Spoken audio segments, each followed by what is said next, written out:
and so we just let him go. On our way back to Elturel... Sorry, one amendment. Before he left, he gave you guys a letter that he had discovered, and that'll be important, but continue. Okay. On our way back to the city, the companion above the city turned into like a black hole type looking thing, and then chains shot out of it, and hellspawn started spawning all over the city. We ran in, tried to save who we could. We saw Grace again, who was taken, and Rhea was able to just grab onto her scarf. That's all we're left with. And then these giant, I don't remember exactly what they're called, but these giant demon things. They're pit yes. The pit fiends came in, and we were like, this is too much, we gotta go. And as soon as we got out of the city, it got pulled into the companion and disappeared. And now we are en route to Baldur's Gate along with the other refugees. Yes, so all that remained of the city of Elturel was just a giant smoking crater. And awesome. So go ahead and notate that you got an extra heroic inspiration. To remind everyone, everybody will start with one free one every session. And then if you're a human, after you long rest, you get a second one. So the human players right now would be Giles and Alphonse. Both of you should have 2. And now Tabby should have 2 because of that excellent recap. Thank you. And then Grush and Alina will each have 1. Cool. So, wait, Raiden, did you just hear that? I don't think you were here. Oh, his mic is muted. All right, well, we'll continue. So unfortunately, again, Ryan is unable to join us, so we'll just have his character join you guys hopefully next week. So for now, you are a party of 5 instead of 6. But let us commence. So, okay, so you guys have spent the last 10 day. So we're doing like a little bit of a time skip here after the events of last session.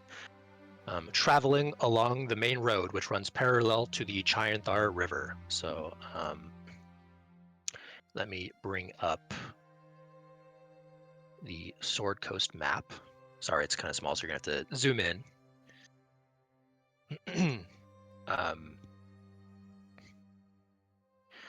So yeah, you guys are traveling along the main road, which runs parallel to the river Chianthar, heading all the way west to Baldur's Gate. You've been traveling with a large caravan of fellow Elturelian refugees. There's about 300 of you guys in total. Many of the people are still grieving their lost loved ones and are in complete shock about the events that transpired in the city. They're tired from walking such a long distance, and food is starting to get in short supply. Most of this journey has been made in somber silence. Okay, so firstly, does anyone wish to describe what your character might have been doing on this like 10-day long journey? It doesn't have to be anything like mechanical or anything, but if you have anything in particular that you want to say your character was doing during this journey, feel free. Yeah, I've got something. Sure.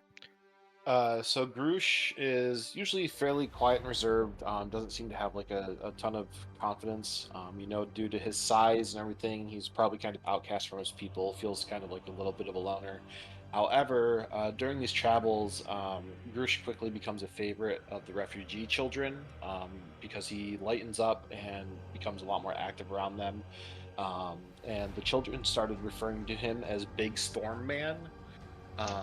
Because Nice. he was known to spend his time entertaining the children by he would go out in like the middle of a group of children and strike like a T-pose like a scarecrow, and using his elementalism he'd whip up a wind around him and have water like sprinkle out of his fingers as he spun around, kind of like a sprinkler for them to to play in, and so yeah, so that's you see him mostly open up around the kids and stuff like that. Otherwise, he kind of sticks to the party, just kind of getting to know everybody a little bit better, or just kind of just share in their space within this caravan.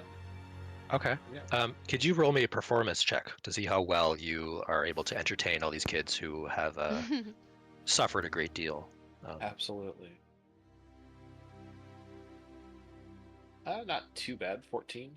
Okay, yeah. So, um, despite the circumstances, you are able to bring some levity and joy to the children and distract a number of them from the hardships that they're having to endure right now, as their lives have been turned completely upside down, and the future is uncertain for all of the Elturelians.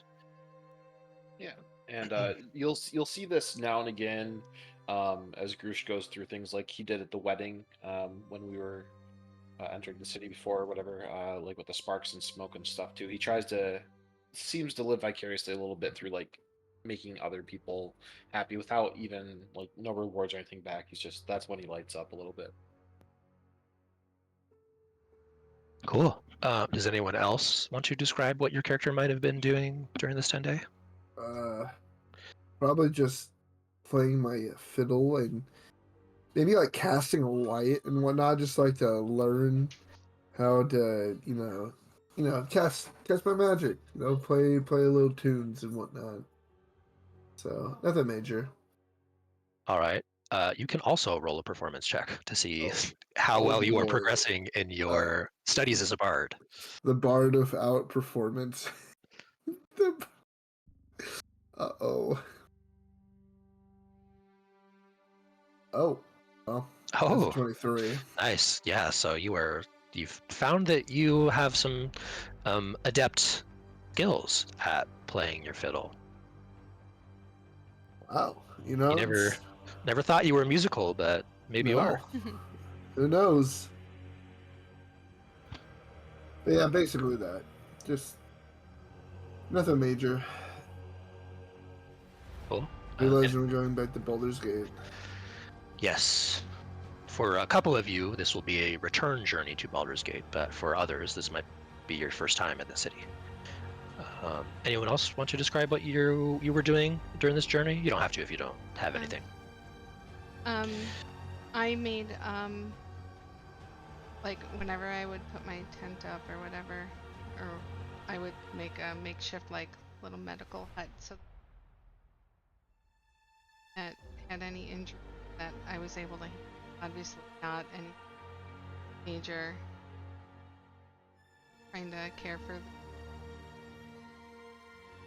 that might. Okay, awesome. Go ahead and roll a survival check for me.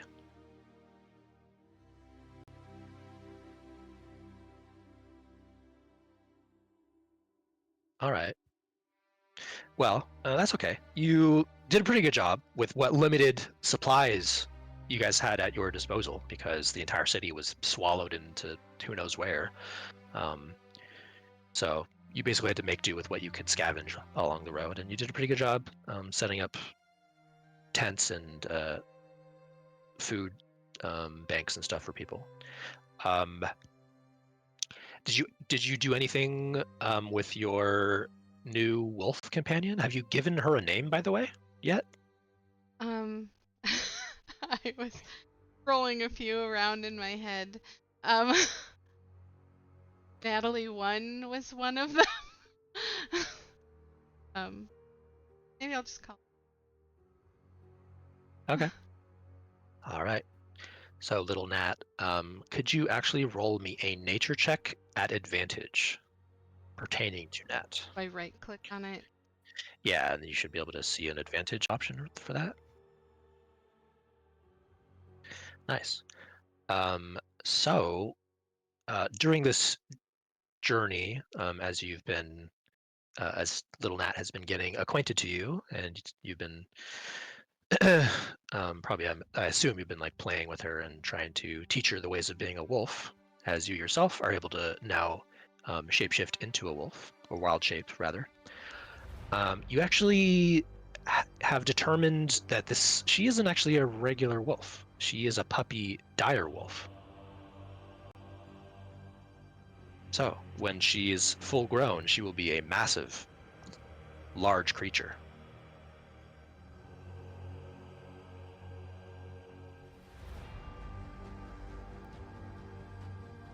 And dire wolves actually, I think they grow pretty quickly too, so it shouldn't take very long for her to start really blossoming in size. All right, do Tabby or Raiden, do you guys want to say what you were doing? You don't have to if you don't have anything coming to mind. Yeah. Rowan would definitely be in the time that they've spent traveling. She's been unusually quiet, and she's kept to herself a lot more. Kind of just taking time to look at all of her tattoos, and the only time she really talks to people if she's able to ask them if they have any information on her family. But she's just kind of kept to herself the whole time. Yeah, because it's a group of 300 approximately, it probably would only take you like a day or two to search around and notice that unfortunately none of your family members are among the refugees here. Yeah. So she'd probably just be very, very quiet for the rest of the trip. Understandable. I see Raiden is still muted, so let's assume he's not going to be able to speak here. Okay, so cool. So at dusk, on the 10th day of travel, let's say like at around 6 p.m., the caravan of refugees finally arrives at its destination. The sprawling city of Baldur's Gate stands just before you. And I'm going to change the image here. Cool. Now this one's really big, so you might have to zoom out a little bit.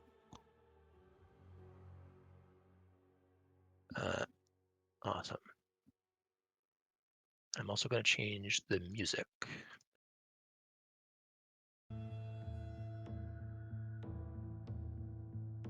Okay, so, and here actually I have a little text box to read from the book. Welcome to Baldur's Gate, a veritable nest of rats and vipers clinging to the rocky slopes overlooking the Chianthar River. From their high perches in the upper city, the local nobles, known as patriarchs, gaze down with veiled contempt upon the common rabble in the grimy lower city, which hugs the foggy harbor. The whole of Baldur's Gate reeks of blood, crime, and opportunity. One can easily fathom why pirates and traders are drawn to this place like flies to a carcass. All right, so some of your characters have spent time in Baldur's Gate before, so you would definitely know this. But even for those who haven't been here before, you would have heard that Baldur's Gate has a little bit of a rough reputation when compared to the shining city of Elturel. It's a major port city, so like it's always filled with pirates and sailors from like all across Faerun.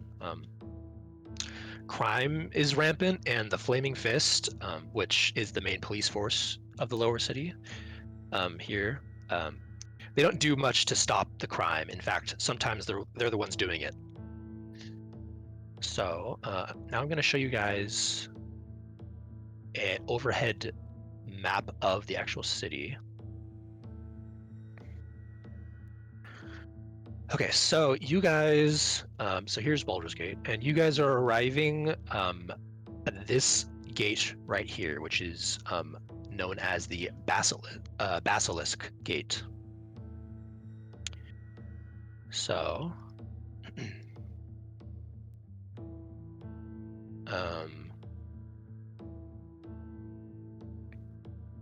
your large caravan walks up to the massive, well-fortified stone archway at the Basilisk Gate, which clearly gets its name from the various statues that rest in its niches and perch atop its battlements. You can see the gate is raised to let people through. However, there is a squad of Flaming Fist mercenaries stationed on the other side of the gate, and they're stopping and frisking some of the refugees for any weapons they might be carrying. Rhea Mantlemorn, your guys' employer from the Hell Riders, she's walking beside you guys, and she's wearing a dark, heavy cloak over her armor, and then she pulls the hood of her cloak over her head when she sees the Flaming Fist soldiers doing their inspections, and she kind of like whispers to you all, "If they discover I'm a Hell Rider, there might be trouble. Best to keep a low profile for the time being." And you would all remember from the meeting you guys attended at the Hell Riders Guild Hall back in Session 1, that the Hell Riders and the Flaming Fist don't exactly see eye to eye. They have a troubled history together. So Rhea also does her best to like conceal her sheathed longsword beneath her heavy cloak as well. So could you guys all roll me a perception check, please?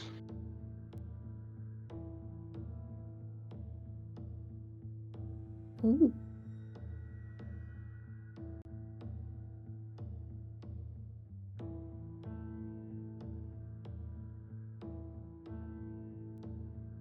Nice. Well, Giles is a little preoccupied.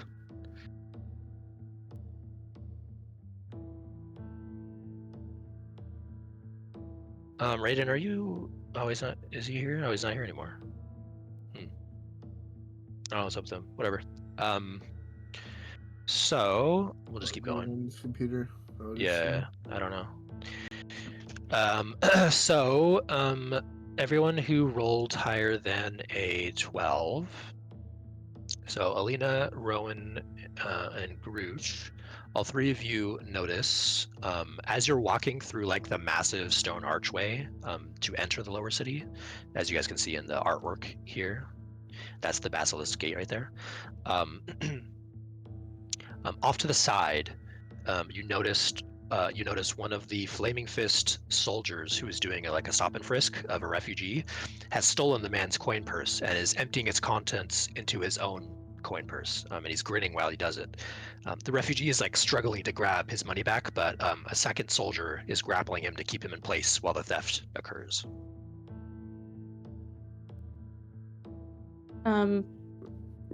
Surprising. Rowan's immediately gonna just yell at him, "Hey, leave him alone." Which one are you? Just both, because there's two soldiers. So there's one grappling the old man and one who's got he's stealing the coins. Are you directing at both of them or either of them in particular? Yeah, just both of them. Okay. Just in general. Well, the one who is emptying the coin purse kind of looks in your direction and basically just says, "Fuck off, keep going."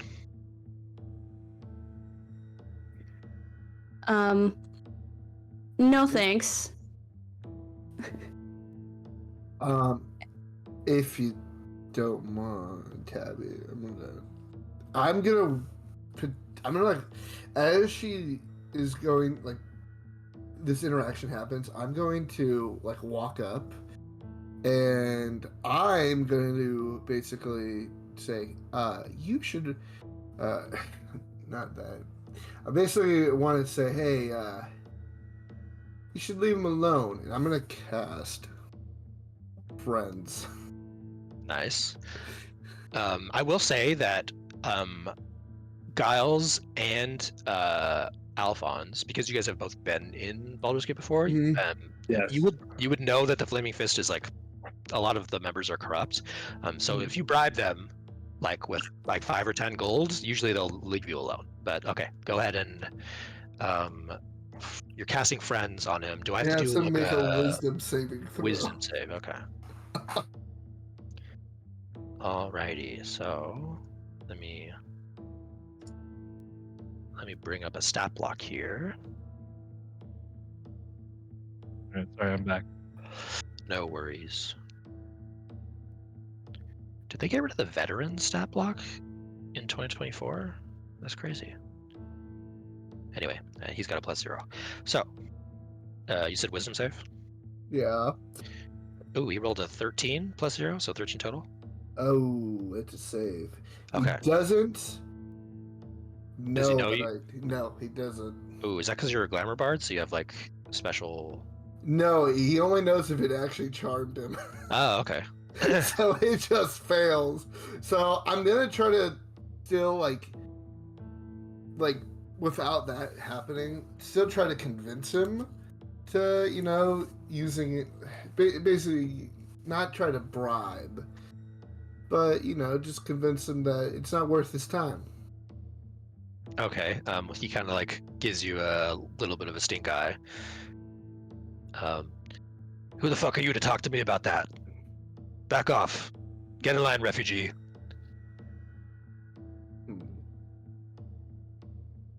Are you? Is Giles? Does he wear like expensive looking clothing? Yes, nice clothing. Then he'll like kind of notice that you are dressed sort of noblish. You're pretty dirty because you've been traveling for 10 days and haven't been able to shower very well, Yeah. or bathe very very well. But he will notice that maybe you come from some sort of noble heritage, and then kind of I name drop a local noble. Sure, you can try. Giles would know because I was here for like quite a bit of time. I want to basically the way to say it is basically like, oh, you know who I am? Do you want me to report this to, and then enter Noble's name here? And I would hopefully just trying to, I'm bullshitting, but Yeah, you could you would know that there's a Duke Porter, perhaps, or maybe Grand Duke Ravengard himself, who you guys saw at the guild meeting. Yeah, I would basically be like, do you want me to report this? I would basically like, do you know who I am? Do you want me to report this to the Duke Porter? And you take on a Texas affectation. Yeah, I have a nice suit and do a little southern southern drawl. Yeah. Alphonse is gonna just like, kind of like, go, oh god. Okay. Yeah. Do you you want to do an intimidation check in that situation, or a persuasion? What do you think would be better? I mean, I think you are trying to intimidate him to be like, back off. Do you know who I am? So intimidation, I think, seems. All right. I might be using my my 2 heroic Sure. inspirations. You got 2 of them. That's a 24. Oh, yeah. Okay. That's a 24. So yeah, you see he gets like visibly like a little scared by you mentioning Duke Porter, who is like you would know is one of like the most powerful people in the city. So he just says, "Oh, all right, fine."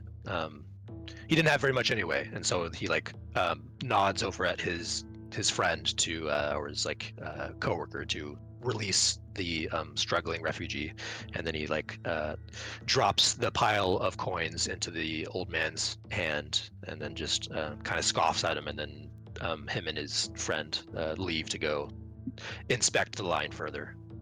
Is this person like visibly hurt? Like, are they just shaking up, or no? They're just like shaking. Yeah. They weren't assaulting him or anything. They were just keeping him at bay as they were trying to steal his stuff. All right. I just like walk up to the refugee and be like, "Are you all right, friend?" Yeah, so he's an older man. He says, "Oh, thank you, sir. You saved me." Yeah, those flaming fists. I know they can be right bastards. Well, I'm gonna use prestidigitation on him. Sure. Just to clean him up a little bit. He probably got some scrapes. Or not scrapes, but like dirt. Yeah. Thrown around. Uh-huh. And maybe just like grab and give him his little pack back. Yeah. All right. And he thanks you profusely. And then like tries to hand you like a couple of silver pieces. I'll wave it off. Oh, you're too kind. I don't like like Giles. It's like him in his head. He's actually so nice, and he's like, I fucking hate anything that's not gold. So. Truly the hero. Truly the hero we deserve. Yeah. All right. So yeah, he is nodding profusely, and he backs away from your group and enters into the line of refugees. All right. Grush. Can we possibly be the conversation guards and be like my friends and I appreciate your consideration and try to push Reyna through the gate before she gets searched? Like a little bit Actually, like nudge us through a little yeah, faster. as soon as you, so I'll say as soon as Alina tries to like speak up to the guards who were like about to like walk away, suddenly you guys all hear a booming voice call out from the front of the crowd. He says, "Order! I will have order!" You see a tall man with like long black hair and a leather eye patch, who's dressed in rugged-looking flaming fist regalia, is the one speaking. He has an emblem of a captain over his breast and carries an air of command about himself. The other flaming fist men like immediately stand at attention when they hear his voice, and I'm going to share an image with you guys in the campaign info page. Oh shit. Does that? I got a Captain Zodge. Captain Zod. Zodge. So Zod. Zod. so yeah, the captain, he begins to speak once more, like announcing to the whole crowd. My name is Captain Zodge. We have heard the troubling news about the fate of Elturel. Your people will be given safe harbor in Baldur's Gate, rest assured. Make do with what you can for now. With the Grand Duke Ravengard missing, I have taken over as interim commander of the Flaming Fist. I look forward to keeping the peace with all of you. Oh, and one last thing. If you have any information about a Hell Rider hiding in your midst, please bring it straight to me. All Hell Riders are now considered enemies of the city and are to be arrested on sight. And as soon as he says that, you guys see Rhea next to you. She pulls the hood of her cloak like even further forward to conceal herself more, and she turns to all of you and like whispers quickly, "I can't be seen with you guys out here. I'll put you all in danger. Let's go our separate ways for now. Meet me tonight at the Elf Song Tavern as soon as you guys can, okay? It's just a few blocks from here to the west. I have a friend in the city I want to speak to. She might have some answers for me. So I'm gonna write the name for you guys. Grush would have been off a little bit to the side, sizing up like what had been going down with the two guards and everything, like just a few steps away from the group. But as soon as Captain Zodge does this, he'll just speak up at the captain, goes, "Hey, Captain," and just kind of chuckles to himself, like making an eye pun from one eye patch guy to another, and the captain, you see the captain is like speaking to one of his lieutenants, and so he doesn't even hear what you said. So yeah, Rhea next to you guys, you see that like she has like a look of determination on her face, and then she says, "Whoever did that to Elturel, to our families and our friends, they will pay for their crimes." And for like the first time since you guys have known her, you see a look of hatred is boiling in Rhea's eyes. And then she moves into the crowd of refugees to avoid detection from the Flaming Fist, like behind you guys. And then you see her like dash unseen into a dark alleyway, and then she vanishes from your view. So yeah. So she told you guys, just to recap, she told you guys to meet her tonight at the Elf Song Tavern, which is just a few blocks from the Basilisk Gate where you guys are at currently. So what do you guys want to do? So we're in the city now? Yeah, you guys have passed under the huge archway of the Basilisk Gate, and now you are just inside the lower city of Baldur's Gate. So shuffling us through. Yes. Okay. Well, I've never been in the city before. Who's been here and can direct us where to go? Do any of you have experience here? I spent a couple 10 days here. I can show you around a little bit. I only stuck to the lower city, which I guess we're in right now. Parker, I technically would have come from the north and stayed around that entrance. What's that gate? Baldur's, if that's in the book. I don't think it actually says in the book. It just says this is the Basilisk Gate. That information might be out there on Google. Well, I would be more familiar with. Like I can show you around, but Well, we like should I don't. definitely. Has anyone else been here at all? This I is have not, probably. Alright, well, But Parker, what?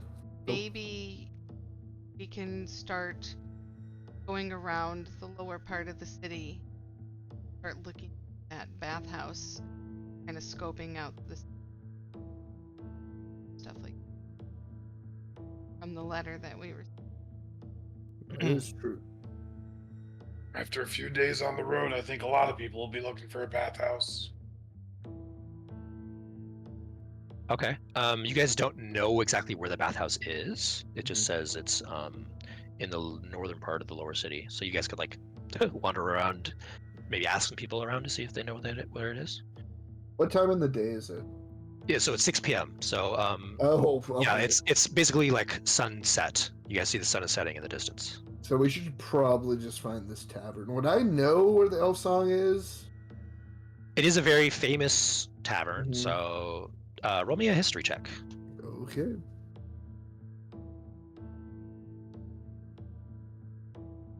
$22.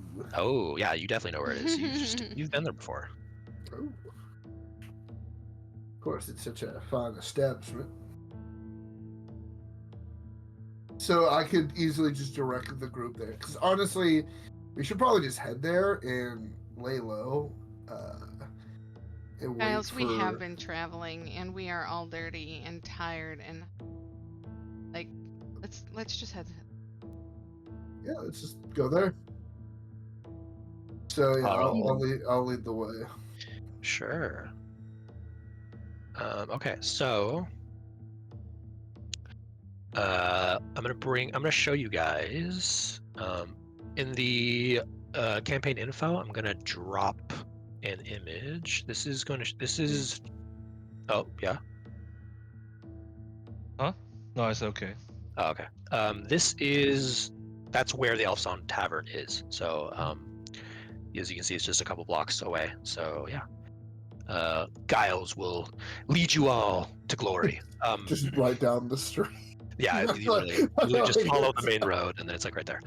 So, all right, so you guys make your way down the main street. Above, you see the sky is rapidly turning from dusk to night.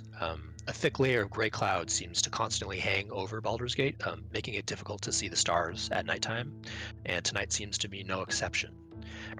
As you walk along the cobbled streets, you see the street lamps are now lit with like tiny yellow flames, and the soft glow of hearth fires can even be seen through some of the windows of the buildings around you.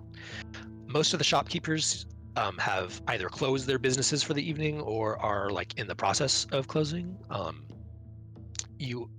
At one point you guys see like a pack of stray dogs quickly cross the street ahead of you and disappear beneath the porch of an empty shack. When that happens, little Nat, she like kind of whimpers a little bit at the sight of the dogs, but they disappear before you guys can even like react to them. And then as you guys continue to walk, you see like around you there are men in dark clothes leaning against the sides of buildings, some watching you as you pass. There are groups of people like gathered in dark alleyways, like cursing at each other over games of dice or cards. Their clothes are like ragged and faces dirty with grime. Where before you walked along a cobbled street, now you traverse through like a slippery mess of cold mud, your boots squelching with each step. In the air, you can smell like the dank mixture of briny river water and old booze. And in the far distance, you can hear ship bells ringing in the harbor.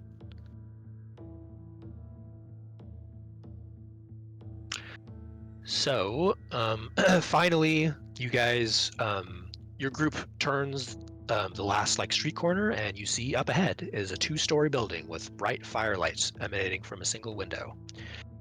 There's a set of heavy wooden doors half open and a placard hanging above which reads the Elfsong Tavern. From within the tavern, you can hear like the muffled sounds of chatter and laughter. So what would you guys like to do? Grush would like to immediately take out his Rose of Ball, and he'll kind of I don't know how I can attach it to my wrist. If I need to like thread it through the like my sleeve, or if it's long enough, I can like tie it around my wrist, like by the stem, or kind of All whatever. right. He just wants it like visible somewhere near his hand with that like as an adornment, and just keeping an eye on it since he's going to be So spending the night in place with people. cool. Important thing to note: when you take the rose out, it is glowing. Okay. Would I have noticed? I would have checked on it on the trip, like at least once a day or something. It Was it glowing up until this was point? it was glowing every time you checked on it.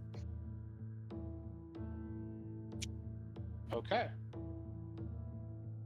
He'll just kind of keep that information to himself for now, then I guess, unless somebody like happens to notice it glowing and knows or whatever. But otherwise, he's just going to kind of be a little wary of his party members at this point.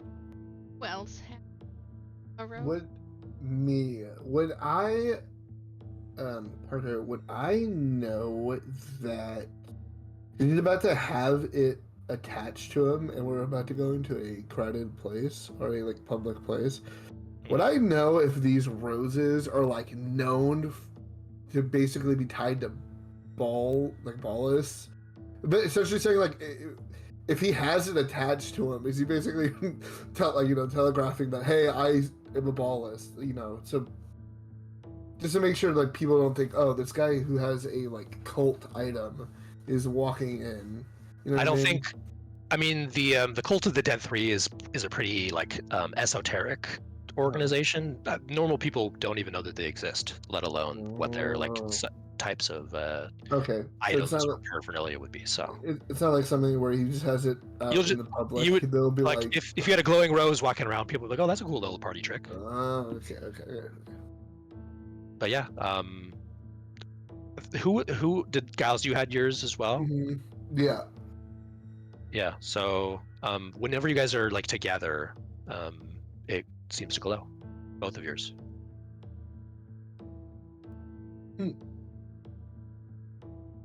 Good to know.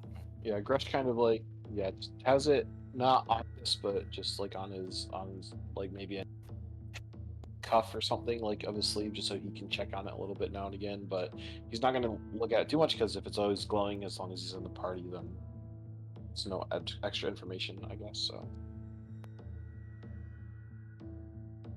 Okay. Cool. So do you guys enter into the Elfsong Tavern? yeah, Grush will Yep. walk right up to the bar and order a drink for himself, an ale or something, and just plump down on a bar stool. I'm gonna go to the back of the Elfsong Tavern real quick and write some thieves' cant. Okay. I guess I would actually walk up to the bartender and see about like news. All right. Well, to get some information. yeah. Okay. I will. So first, we'll just go like in order. Hold on. So first, Alphonse, you're going to the back of the tavern. Yeah. Okay. Yeah. There's like a side alley at the back. You see, there's like one guy sitting there, kind of drunkenly snoring. Do I recognize him? Nah, he's just some Just some hobo. rando. Okay. All right, then I'm gonna just go ahead and do a little thieves' cant and just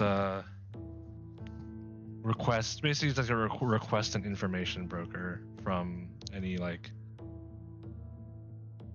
local guild, like shady underground guilds or anything. Anybody, and just do like a little insignia of a small insignia on the side of the court of knives. Okay. Are you like telling them to meet you somewhere? I just want them to like respond. All right, I'm just putting them to respond right here. Right here on the wall. Okay. Yeah, respond right here on the wall, and then I'll further details to come, sort of thing. All right. Cool. Should you reach out? Okay. And so the rest of you guys are going to go inside the tavern? Yes. I have that, Sure. so I'm not sure if welcome inside tavern. Yeah, you could ask when you come in. I'll change. I have a map for this, so I'm going to change to the tavern map.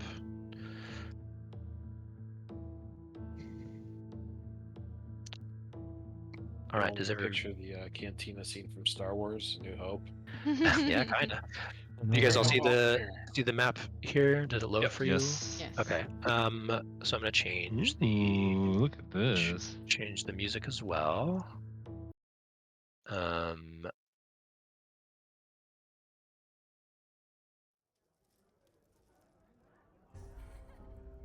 right. So yeah, you guys are like free to move your tokens around for what you would like to do. Actually, I'm gonna remove Ryan's token here because he's not here. Okay, yeah. So Alphonse, you put the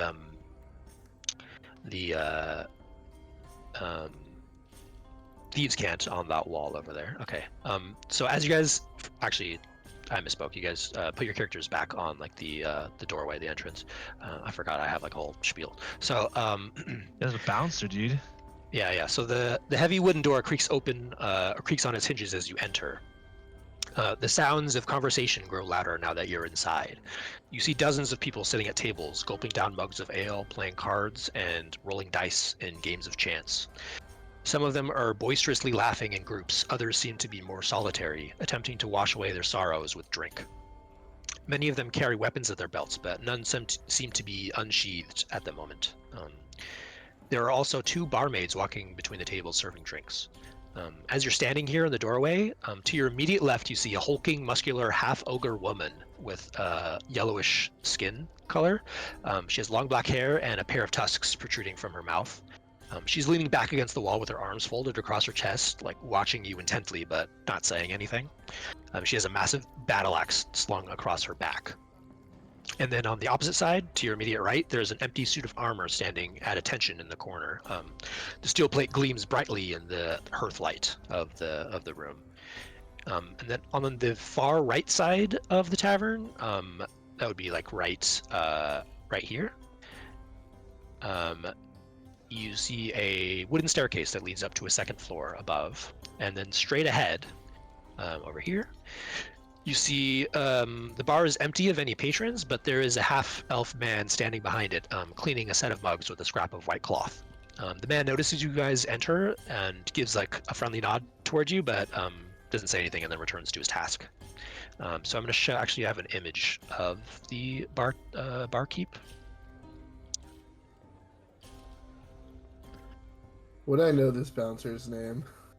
If you have been here before, then you would Yeah. know his name is Alan Aelith. Oh, I thought it was a female. You said.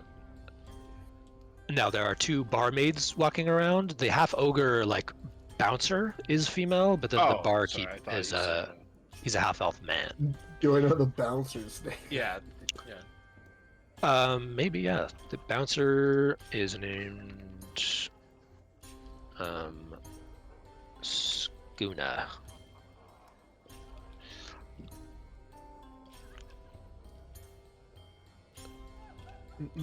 Okay, so yeah, you guys are free to move about, and whenever you want to do something, just like say I'm gonna go do this, and then we can like play out the scene. I'm gonna change Skuna's name on her token here.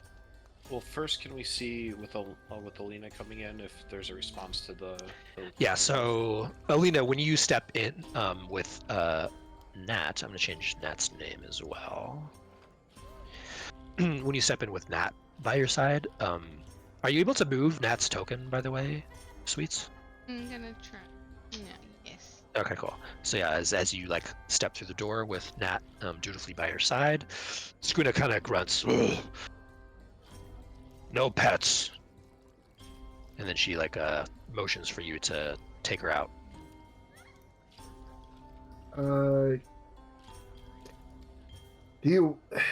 Sweets, do you want me to intervene here and see if I could potentially get Skuna to lay off, or you just want to go outside? Let me just say, you can try if this. Okay. Do I know her name because of? I probably wouldn't have said it, but no. I've just walked in, so it's not like, oh yeah, that's Skuna. Like, I wouldn't have said that yet. Okay. So no, he hasn't no, told so you. not yet. Ma'am, This happens all at once. this is just a pup, and I need to make sure that she stays safe. Is there any way that you can make an exception? And I'll say Nat like gives her best like little puppy dog eyes, and she kind of gives a whimper to help I sell. think she played that So, puppy dog so whimper. you can go ahead and give a persuasion check at advantage because Nat is helping you.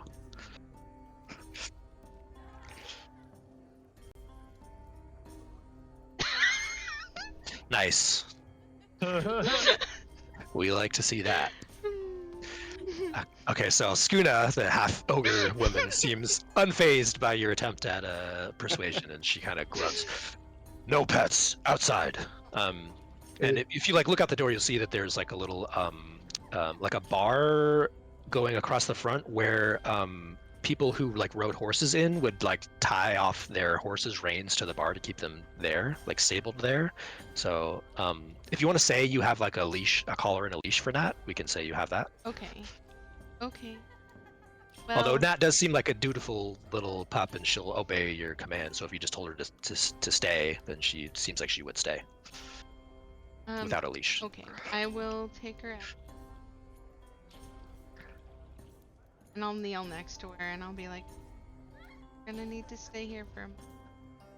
She gives out a little whimper and tries to like lick your hand if you're petting her. I'm going to put a collar and a leash on you just to tie you to the post so nobody thinks that they can just walk off with you. And I still linger by her for a little while the rest of you guys end. Alphonse will roll up and look at Rowan and be like, "What's the holdup? Why are we all out here still?"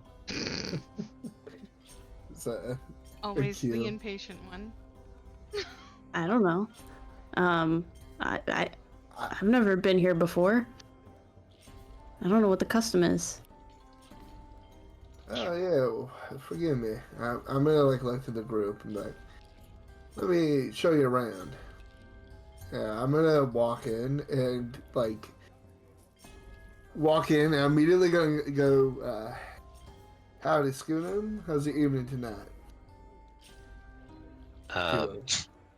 To Skuna. The Schooner, yeah. She just grunts. Ugh. Sounds like you're having a great night. Sorry, she's like glaring down at you intensely, and then she kind of has like a little bit of a slight snarl to her upper lip, and then she stays like leaning against the wall with her arms folded, and then she says in a deep guttural like voice, "Buy a drink or get out." Oh, good evening to you too. I'm gonna walk by her, and I'm gonna go straight towards the bartender. Okay. I don't think she likes you. What did you do to her? I didn't do anything. She just hates her job. She's the service worker, and she doesn't like her job. I'm gonna say Rowan was behind Giles for that interaction, and she's just gonna look all the way up at Skuna, kind of narrow her eyes, shake her head, or nod her head, and be like, "I like your style," and then she's just gonna walk up to the bar. Skuna nods back toward you, respecting you carrying your battle axe on your back. Grush was in a hurry to get off of his feet after all this walking, so during all that, he would have come up to the bar quick to order a drink. What about is the average cost? Like a silver for an ale or something like that? Yeah, this place is well known because it's got an interesting gimmick to it, which you guys might discover in a little bit. But I know it already. It's called the Elf Song Tavern for a reason. Yeah, so Giles would know that like this place is like haunted in quotes. It's because it's not a malevolent ghost, but there's a ghost in this tavern who sometimes decides to sing to the patrons. The ghost of an elf woman. So that's why this place is famous, but it's still in the lower city, so it's like a cheap tavern. So yeah, a glass of ale would be like 1 silver. Right. Yeah, he would have just walked up, slapped a silver onto the bar, and just said, "Ale, and then as soon as it was served, he would have like taken it and gone like into the back chair here and just kind of sat down like full Strider mode from Lord of the Rings, just hood up, kind of surveying everything. The bartender, Alan, though, Giles, did you tell people his name was Alan, or? I would probably say it like, oh, the like outside. I wouldn't like. I probably would have mentioned like at least the bartender's Alan. He's a character. All right, No, so then I yeah, would just say his name. yeah. So then when Grush slapped. Wait, did you slap? You slapped some coins and then like walked over to the table? No, I would have slapped on one silver coin, and then as soon as the drink was placed in front of me, I would have grabbed it and went to the table. Gotcha. Okay, then yeah, Alan kind of nods at you and takes the silver piece, and then fills up a mug and slides it over to you. And then he turns to Giles and says, "Oh, haven't seen you here in a while." Well, I've been traveling. Was in Elturel for a couple of days, and well, you probably heard what happened to it. Yes, word has been spreading of that catastrophe. You said you were in the city? Yeah, I was when it all went down and hellfire rained from the companion. So it's all true then. The city is gone? Yes, indeed. Man, that's terrible. I would go. I would look like left or right. Do I see any flaming fists in here? No, you do not. Okay. I like take a quick look. Like look and goes. I don't know what's happening, Alan, but I guess they're blaming the Hell Riders. At least that's what that new guy in charge seems like he's phrasing. But if it was the Hell Riders, and I don't know, because they were fighting against the demons. We were there too. All 5 of us. I'm gonna look to my companions. Okay. Yeah, he kind of like shakes his head. Yeah, the Flaming Fists aren't known for their intelligent keeping of the peace here in the city, unfortunately. I'll drink to that, and I'll slap a gold. I'd rather pay for it. Like, does he have nice alcohol? Yeah, he can go back. There's like you see he has 2 barrels behind him. One is like the cheap shit, and the other one is the nice stuff. So he'll thank you, and then get out a fresh, clean mug and pour the nice stuff in it. Does he have anything for food? Like, have we? Like, what did we do during the 10 days of travel? Did we use our rations or? Yeah, so you used rations. I'm not keeping. You don't have to keep track of rations in this campaign. Okay. Like I don't really care about that. Like bookkeeping sort of stuff for this, because this isn't like a survival style campaign. So yeah, you guys used your rations, and some of the refugees who survived like happened to be merchants with like carts and stuff that were on the road outside of the city before the catastrophe happened. So they had their stuff for sale for people, and then like were generous and gave it to people who needed it and stuff. Yeah, so I guess I would have mentioned to Alan, like, I need real food too, like not like travel rations. Like, does he have anything nice to eat? Yeah, I can serve you up a nice plate of something or a nice bowl of something, whatever you want. Bowl of something sounds really nice. Okay, all right. And he'll walk over to like his storage over here and collect some ingredients, and then walk over back here and step through the door. You guys hear like the sound of like people in the back are like chopping like vegetables, and like there's some cook fire and stuff there. Someone is cooking some food back there. So while he's away, how long is he away for? He goes in there and then like tells them the order, and then he's gonna like step back out. So only like 10 seconds or so. I would look to the 4 that are still here, and I would mention, did anyone else find it strange that they seem to be blaming the Hell Riders for what happened? I mean, we were all there. Yeah, it's very They were odd. fighting. They were in charge, and they would have not been fighting the demons or whatever. Like, Maybe they seems a don't. little It's all- fishy. It is fishy, but maybe they don't know everything that actually happened there, and they're using it to their advantage. It's all a political game with nobles and such and such. They all hated each other anyways. This is what a perfect time to lessen the power of one to bolster yourself.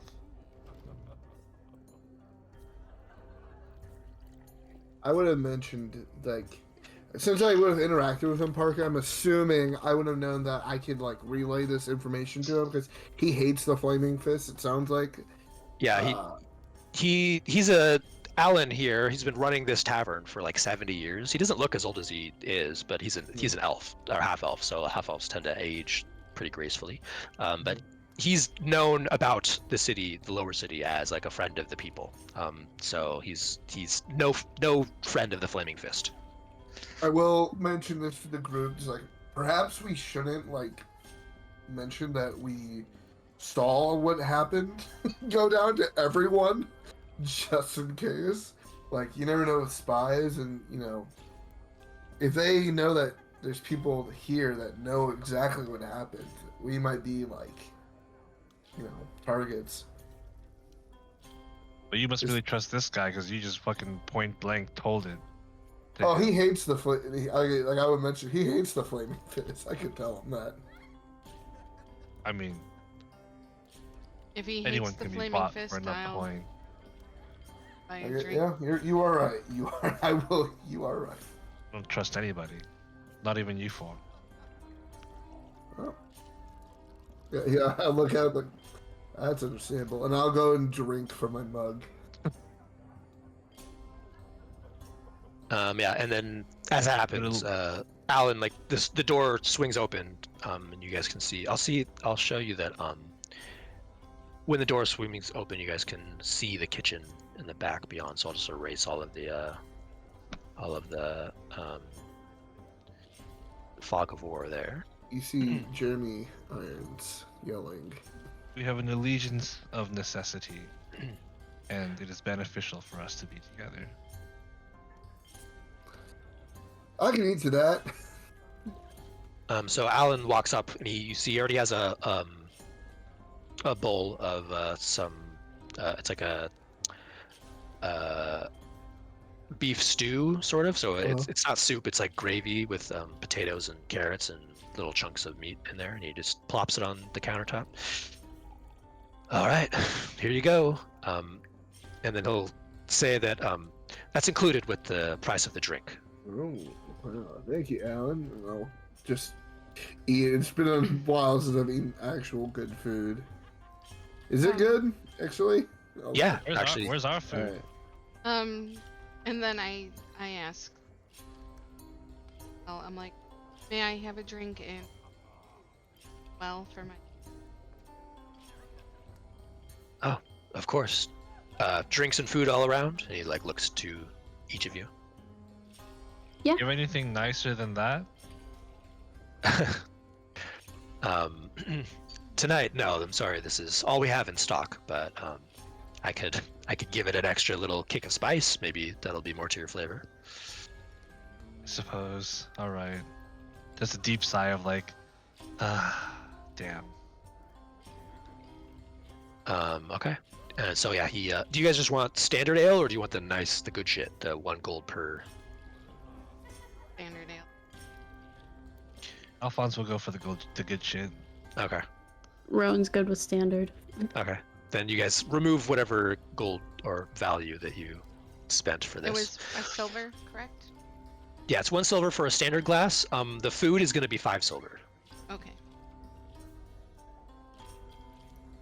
Okay. All right. So then, yeah, he's going to, after he takes all of your orders, he's going to go back into the kitchen to speak to the chefs to prepare this stuff.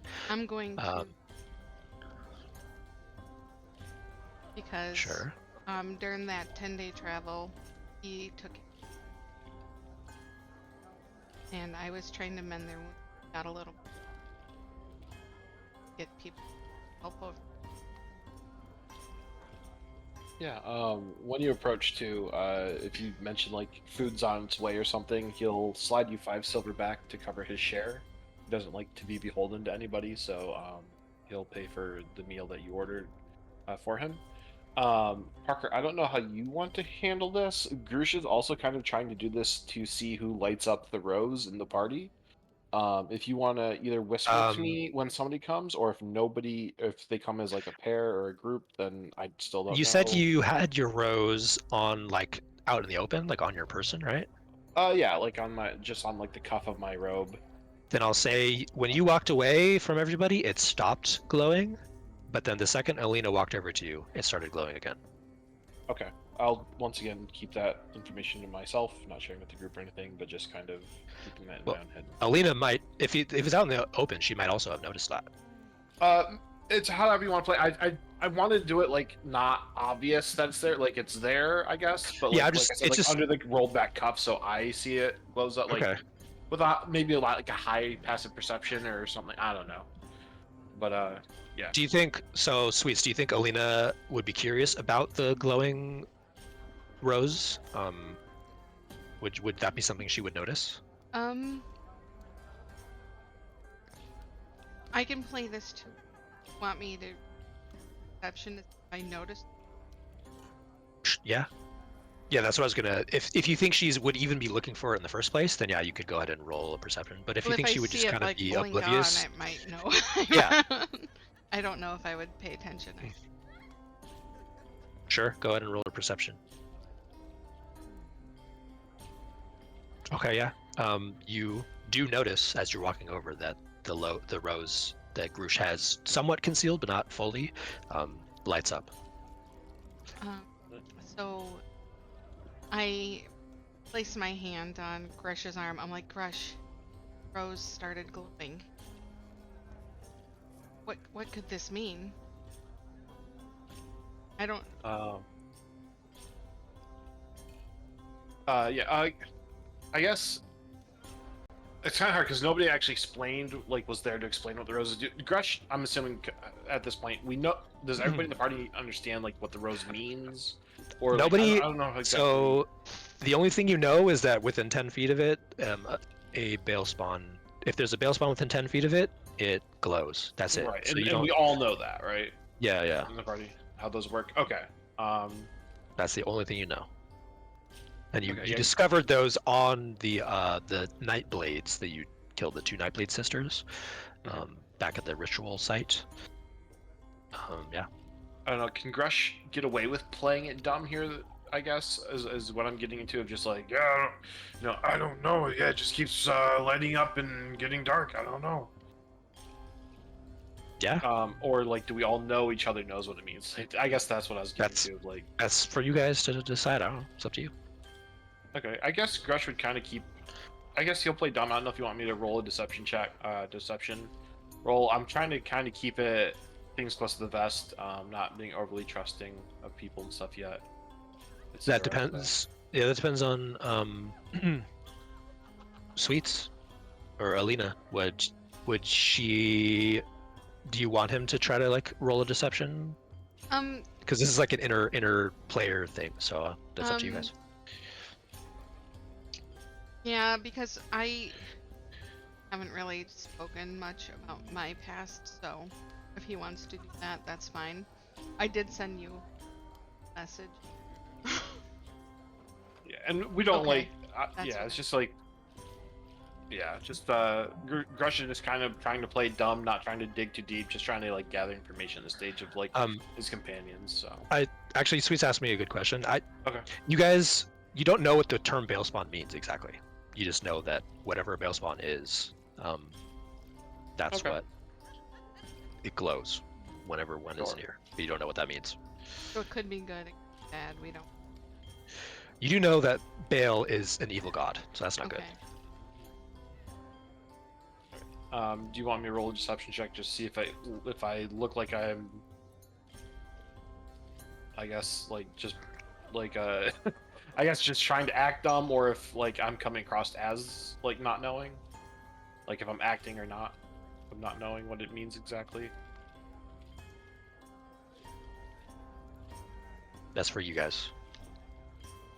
You said yes to that, Sweets.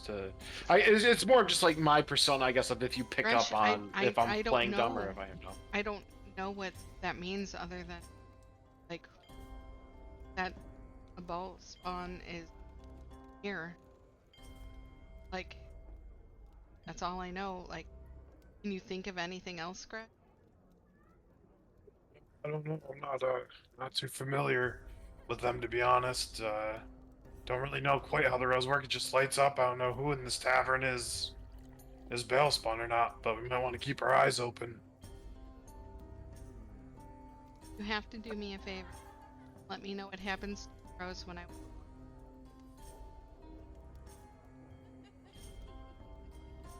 Yeah, when she walks away, the light turns off. Okay. What happened? What happened? Yeah, I think it might be tied to you somehow. The light went out when you walked away. We have to. I don't know what it means, but We have to find out what this. At this point, Giles would be, because he'd see you literally come up to the bar and then leave, and I would have probably come back and says, well, what's going on over here, y'all? So secretive and whatnot. oh, Lena was just seeing if the food was ready yet. Guess it's not. I know, it's taken quite a bit. I already ate mine. like that's how long it seemingly has taken. You didn't even share.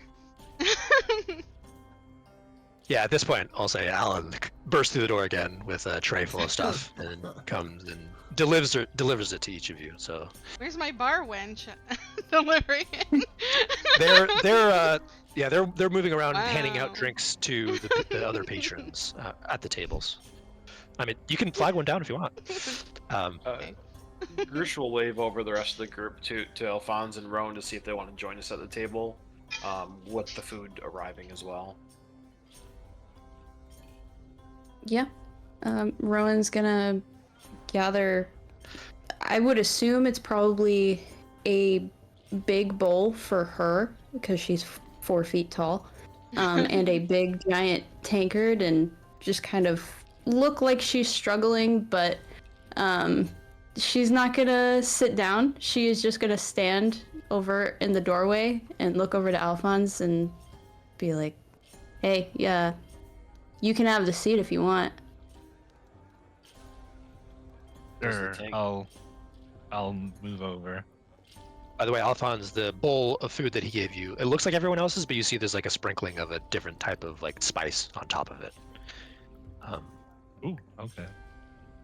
I just kind Actually- of mutter, I hope this is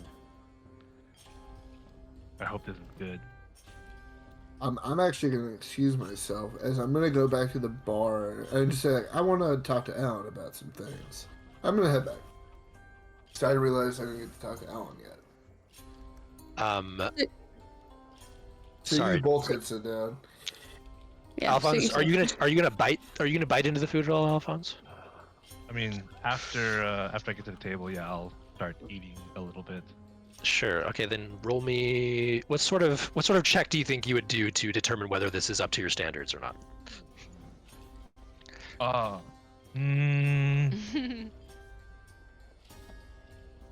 I would say probably a history check, maybe, because Sure. Yeah, whatever you just like think. the memory best. of like the good food he's eaten prior, versus like all the slop he's had to consume now. I mean, yeah, based on the rough stuff you've been forced to eat for the past like 10 days, this is probably the best thing you've had in like the week and a half. Oh, this is like the past like many years of his life. True. I mean, Right. yeah. I'm making my way to my computer to heated up food. Ironic. What kind of special seasoning do you? Yeah, what kind of special seasoning did he put on it? I don't know. We'll have to find out. It comes from his armpit nipples. Yeah. Sorry, Okay. what roll did you get? Oh, I didn't roll yet. Oh. Let's see Yeah. here. And Yeah, I'll let good. you decide like how depending on the roll, how like what sort of taste this is to you. Okay. Oh, yeah, we'll just do a history check. See if like he can remember something. Oh. Yeah, this is like in Shokugeki no Soma when Erina eats like All your clothes low-class just food. rip off? No, when she's Oh, low the class opposite. food and she's like, bleh, Nice. sucks. He doesn't No, you're spit like it out the- because you're it's the been like critic. 10 days. You're the critic from Ratatouille. Anyways.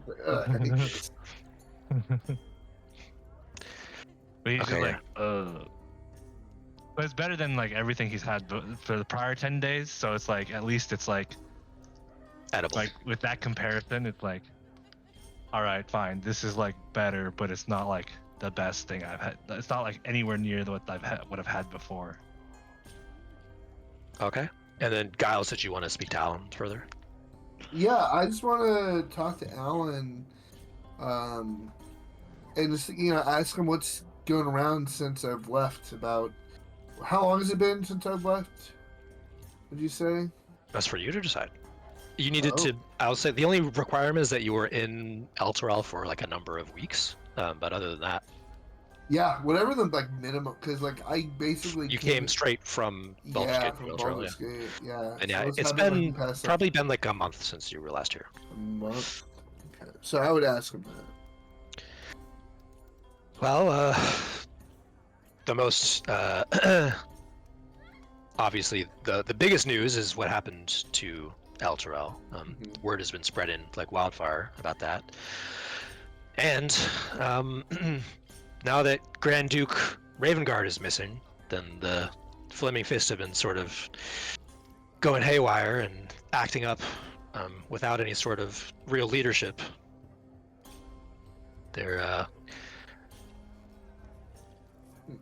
They've started. They've gotten worse than they were before. I'll say they're asking for they're no longer asking. They're demanding bribes, and they're claiming it's in the name of keeping the peace. But we all know that's a load of horse shit.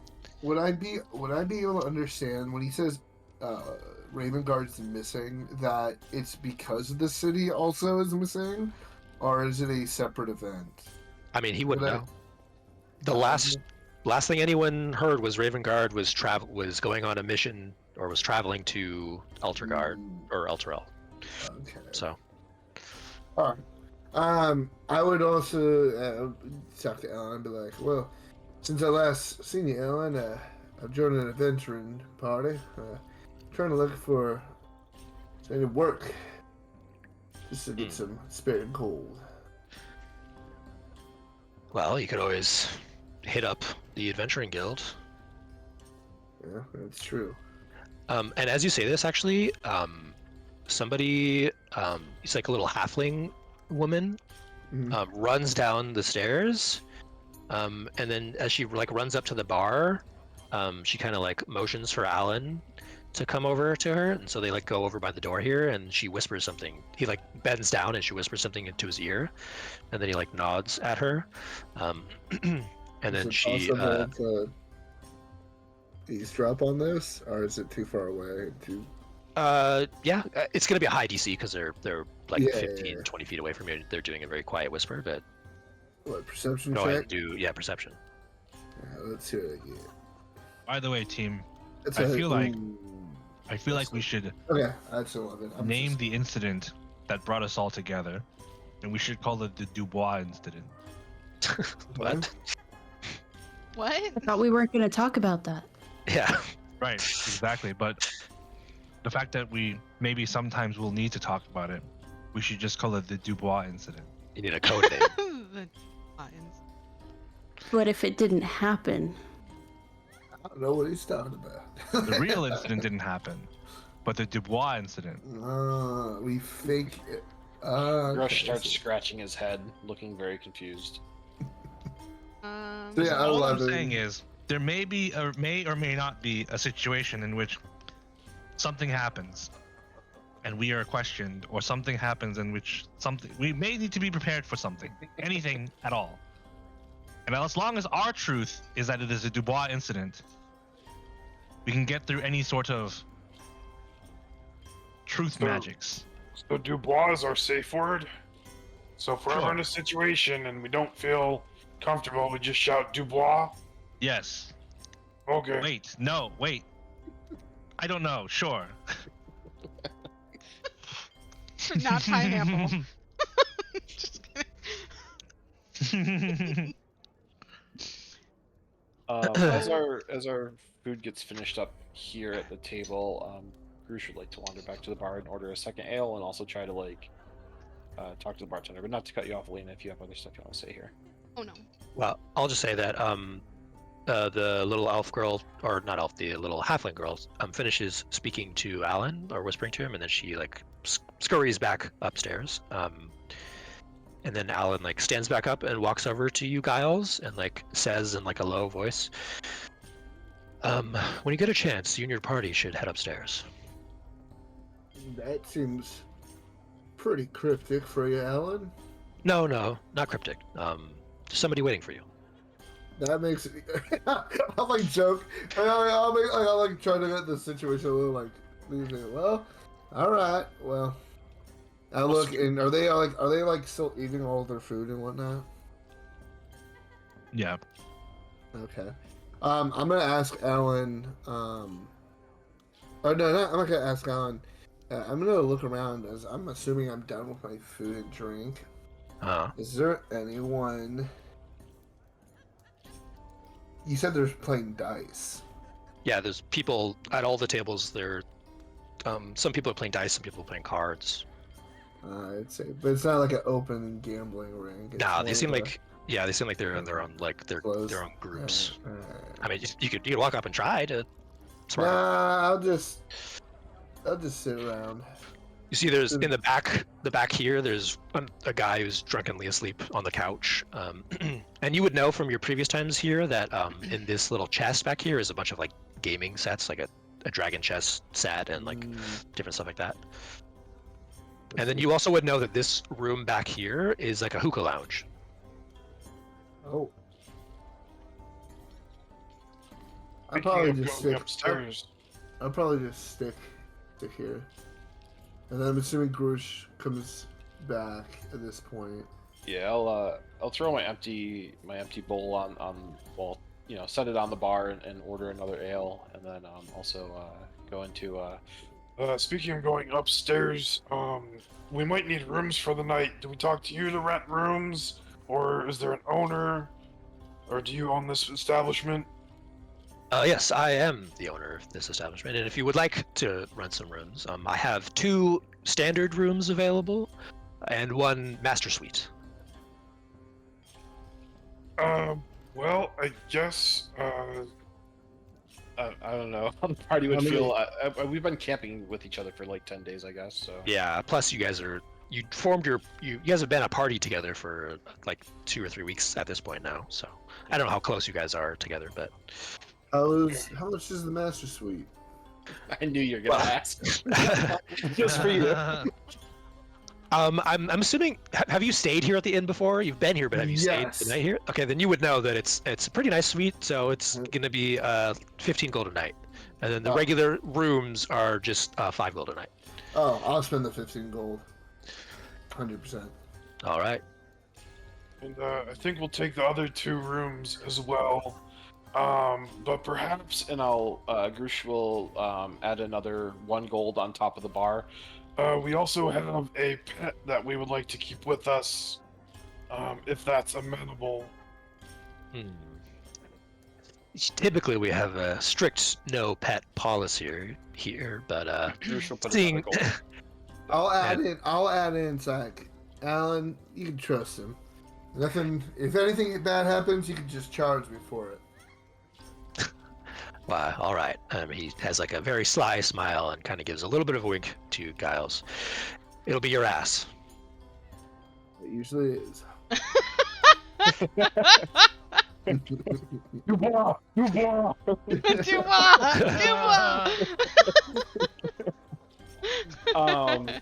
Does Alan scoop up the 2 gold I put on the bar though? Yeah, he does. All right, and then I'll also put down 5 for myself for my room, so 7 total for me. Sure. I'm assuming we'll split up. Just So for yeah, ease, there's only two Alphonse standard. and Grush. There's two standard rooms, which there's a bed in each room that could have that 2 people or maybe 3 people if you squeeze together could fit comfortably on. And then the master suite has a huge king size bed which could fit, upwards of 4 people. Yeah, but I'm As long assuming as Giles there's likes the baths. comfort for himself. You being 100% correct. Yeah, are there baths here as well? Or do you have to go Um, to the actual bathhouse? No, that's what the public bathhouses are for. Okay. I would know where those are at. 100%. Giles would 100% know. Grush will turn around and let Alfonso. Alphonse, I got us a room. Ladies, you're on. There's another room available for you two if you want. Oh, all right. There wasn't a big who's room for Alphonse? all of us. Yeah, who's Alphonse? Oh yeah. You're supposed to call him Damien Damien. in public. Damien. Sorry, I'm a high intellect character, so Damien is what I Okay, I said. forgot. It's okay, I forgot you. And by high intellect, I'm actually an 8, so maybe not. But yeah, Damien.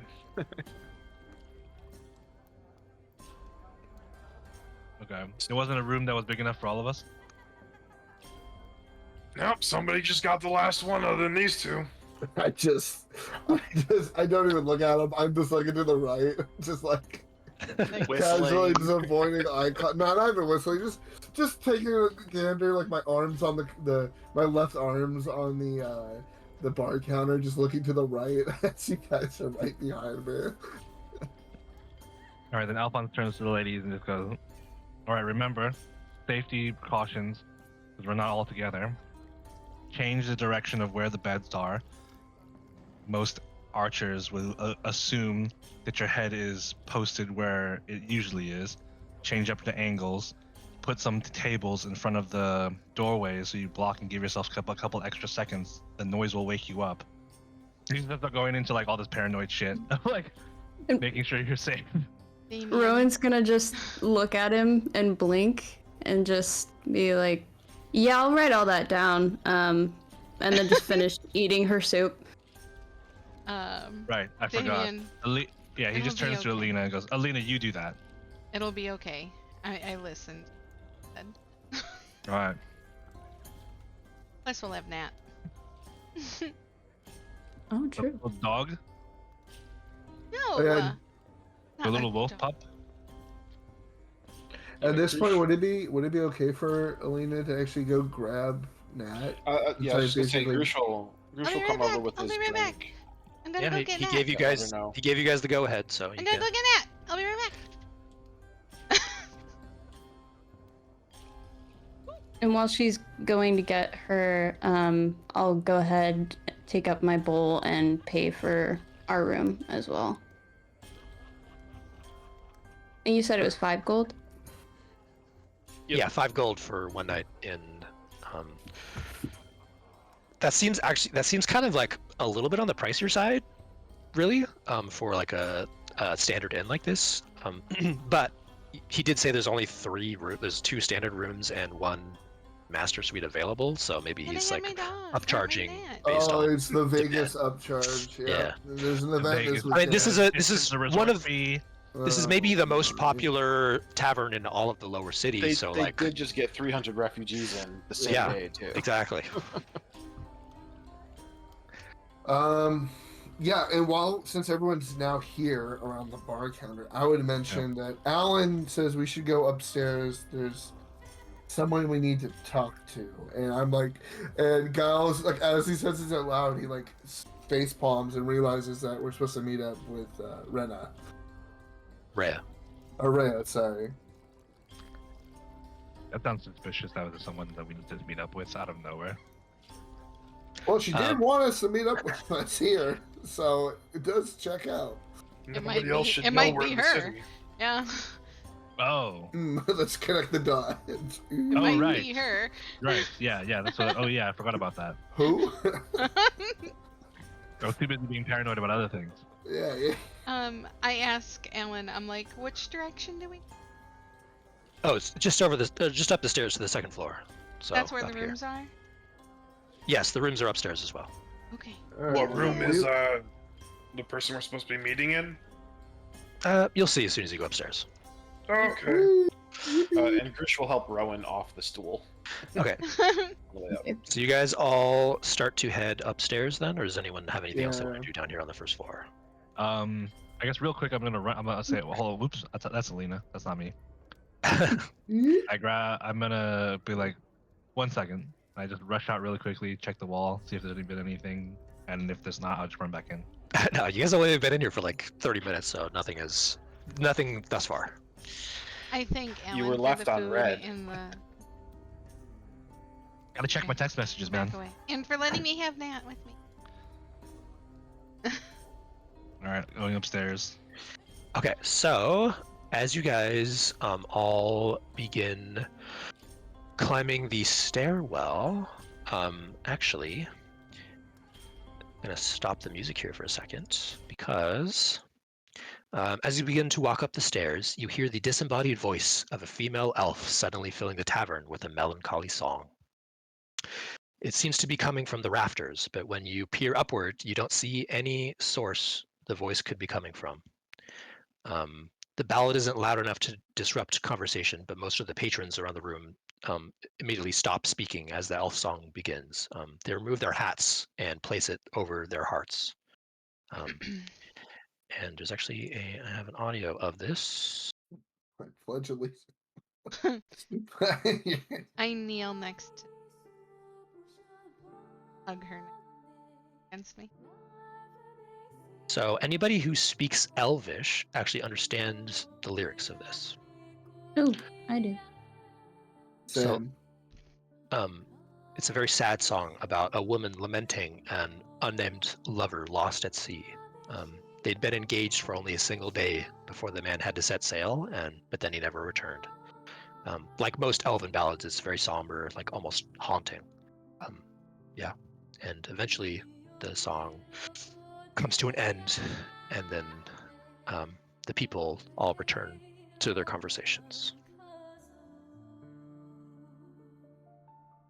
I do. Oh, yeah, that just happens sometimes. As I just like, I'm assuming you guys are confused about it because was it told to them that this is a thing? Yeah, nobody said it, but since Yeah. you've been here before, Giles, you like know of this. You've experienced it before. I'll give them a little quip about it. It's like, oh yeah, that just happens sometimes. Grush looks over to see if stand up. Rowan's holding back. Nothing major. I stand up and have a little tear.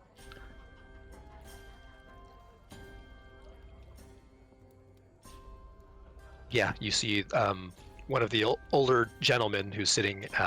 Actually, I'll just say this guy, like right here, is sitting by the hearth fire by himself. He was one of the people who placed his hat over his heart, and he wipes away a tear as well, and then gets back to just like staring blankly into the hearth fire.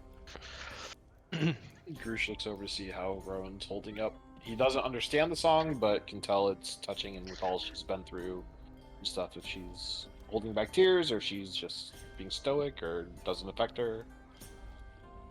She's just gonna like stare straight ahead, not looking at anybody, and she's gonna kind of rub her chest, just the tattoo that's across her chest, basically, and just kind of look off in the distance.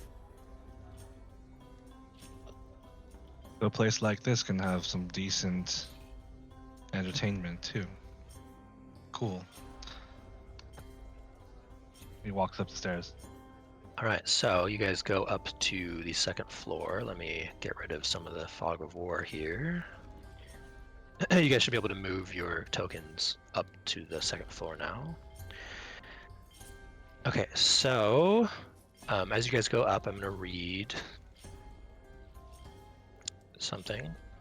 So the old wood creaks as you climb the stairs. When you reach the second floor, you step into a large dining room. Lit lanterns hang from the rafters, and rugs cover the wooden floor. I lost my Which keys. did you? Oh, you dropped them in the. I got You dropped them in the darkness. Here, let me. Sorry. They're lost You're- forever. You're good. Thank you. Yeah, you're blind. I don't know where I am. Sorry, where was it? The rugs cover the wooden floor, which helps to dampen the sound of the patrons on the first floor below. 2 long tables stand in the center of the room. I'm going to reveal all this in a second. Once I'm done reading. At the furthest table, you see a group of 6 people playing a game of cards and laughing heartily with each other. At the table nearest to you, you see a familiar face. Rhea Mantlemorn is sitting with one other person at the head of the table, both of them conversing quietly. You can see Rhea has taken off her set of heavy armor and is now dressed in a more standard commoner's attire, though she still wears her dark cloak with the hood drawn. The other person she's conversing with is also wearing a dark cloak with the hood drawn, but you can make out that it is a thin half-elf woman with brunette hair. And I'm going to reveal this. And Alphonse, as soon as you see the half-elf woman, you recognize her from your past. It's Kira. Oh shit.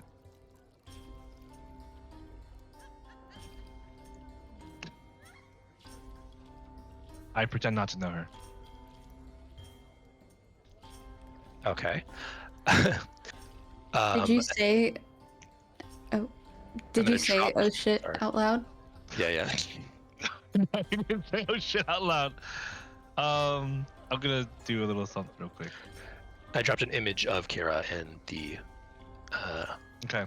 He keeps a stoic face. Okay. So, do you guys walk over? They're just like, they're conversing with each other. Okay, and as they notice you coming over, Rhea says, "Oh, all right, so you made it. Thank you. Hope you guys found the place all right." Yeah, not too much trouble. Yeah, she's gonna wave all of you guys to come like sit at the table with them. So.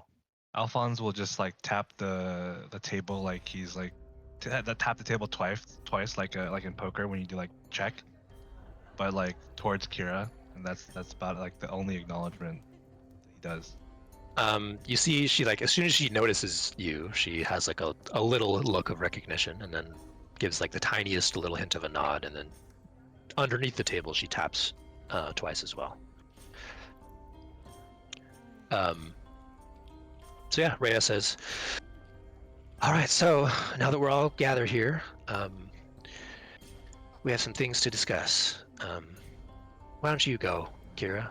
So then Kira will look to all of you and say, "Welcome. My name is Kira, and I've been told by Rhea here of everything that befell your unfortunate city of Elturel. What a harrowing story it was. And you can tell she kind of has like a little bit of like a glint to her eye. Like she's friendly, but she also is kind of like I don't know, persnickety. I don't know if that's the right word, but she's got a playful attitude, I'll say.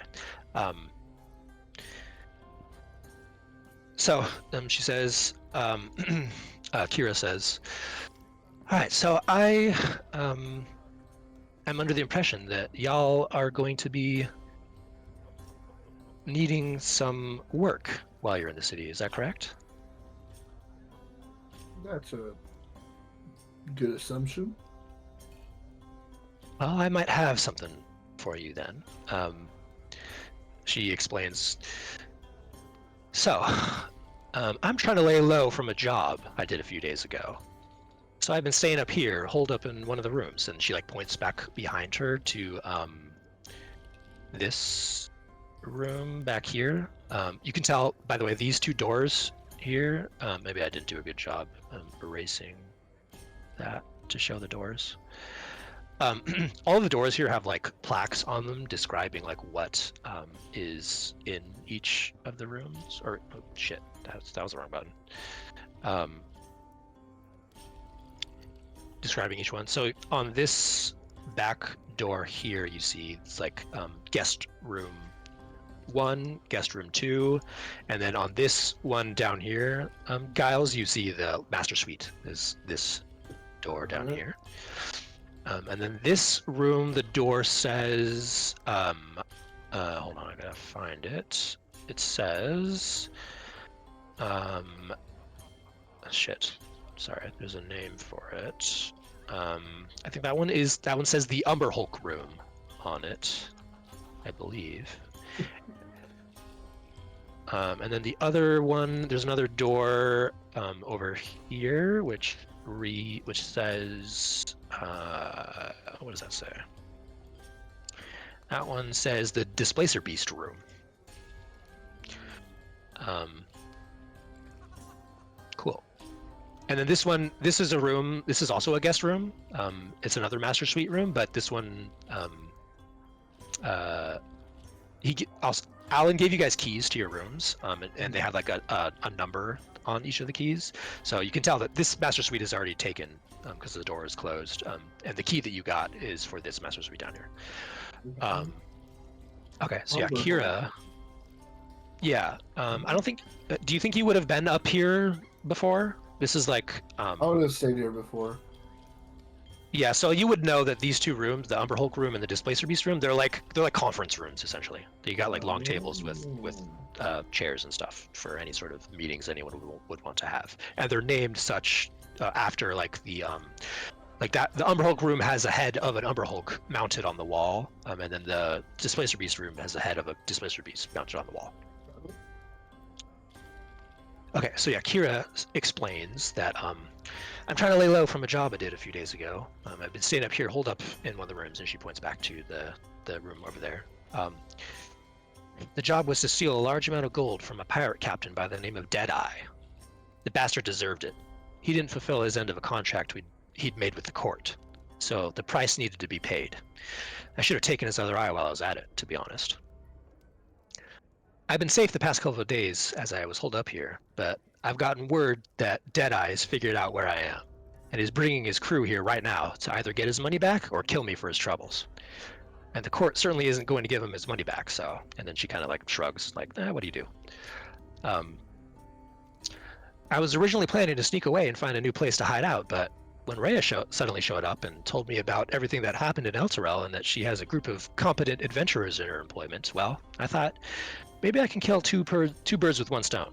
If you guys help me with my little pirate problem, kill Deadeye and his crew of idiots so I don't have to worry about them anymore. I just so happen to have a small piece of intel that might help you on your search for answers about your disappearing city. That sound like a deal? And then like Rhea reaches, when she says that, Rhea reaches into her tunic and pulls out the letter that you guys found back in the Elturgard woods when you killed all those cultists of the Dead Three at the cultist ritual site. And she slides it over to you guys for you to read it again. And you guys can like scroll up in the campaign info to like see the letter posted there. And Rhea says, the cult of the Dead Three have to be the ones behind everything that happened in Elturel.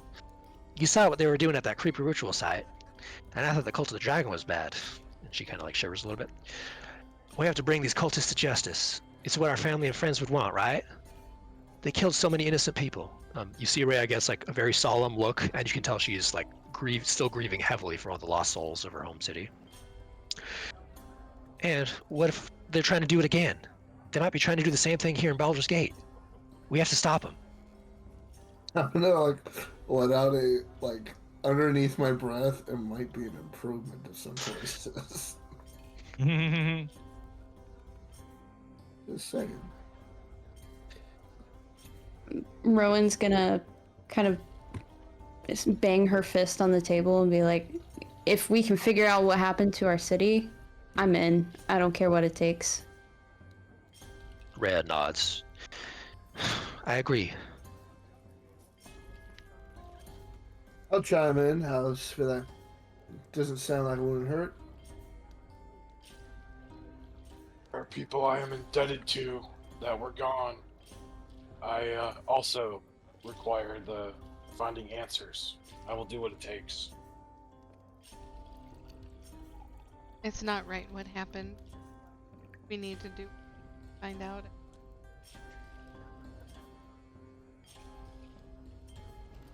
and Alphonse. By the way, would Kira know you as Alphonse or as Damien?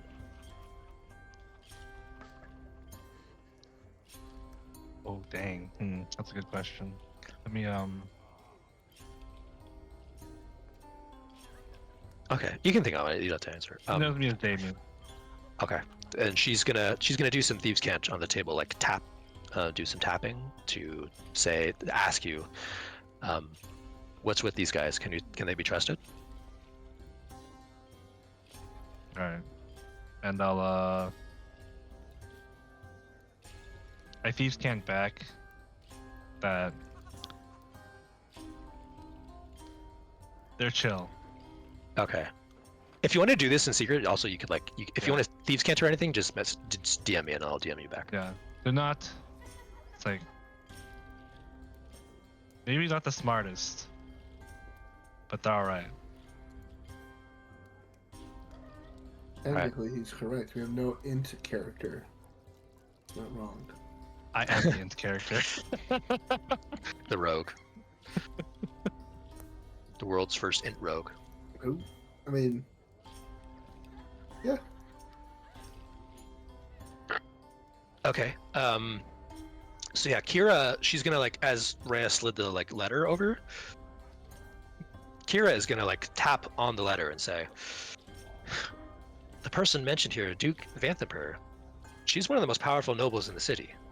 She's a member of the governing council of 4. Well, I guess they're the governing council of 3 now, since Grand Duke Ravengard is out of the picture. Vanthaper made a fortune handling the waterworks and sewers. Now she owns a large villa in the upper city. If this letter is legitimate and Vanthaper is part of this cultist plot, then things are about to get real interesting here.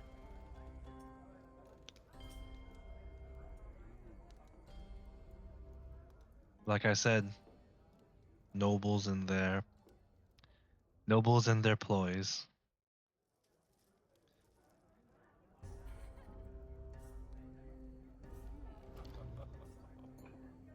So Kira, just to recap, Kira asked you guys to help her deal with this pirate crew of a pirate captain named Deadeye who's trying to come and kill her because she took money from him. So, do you guys agree to? So I shall just look back to you.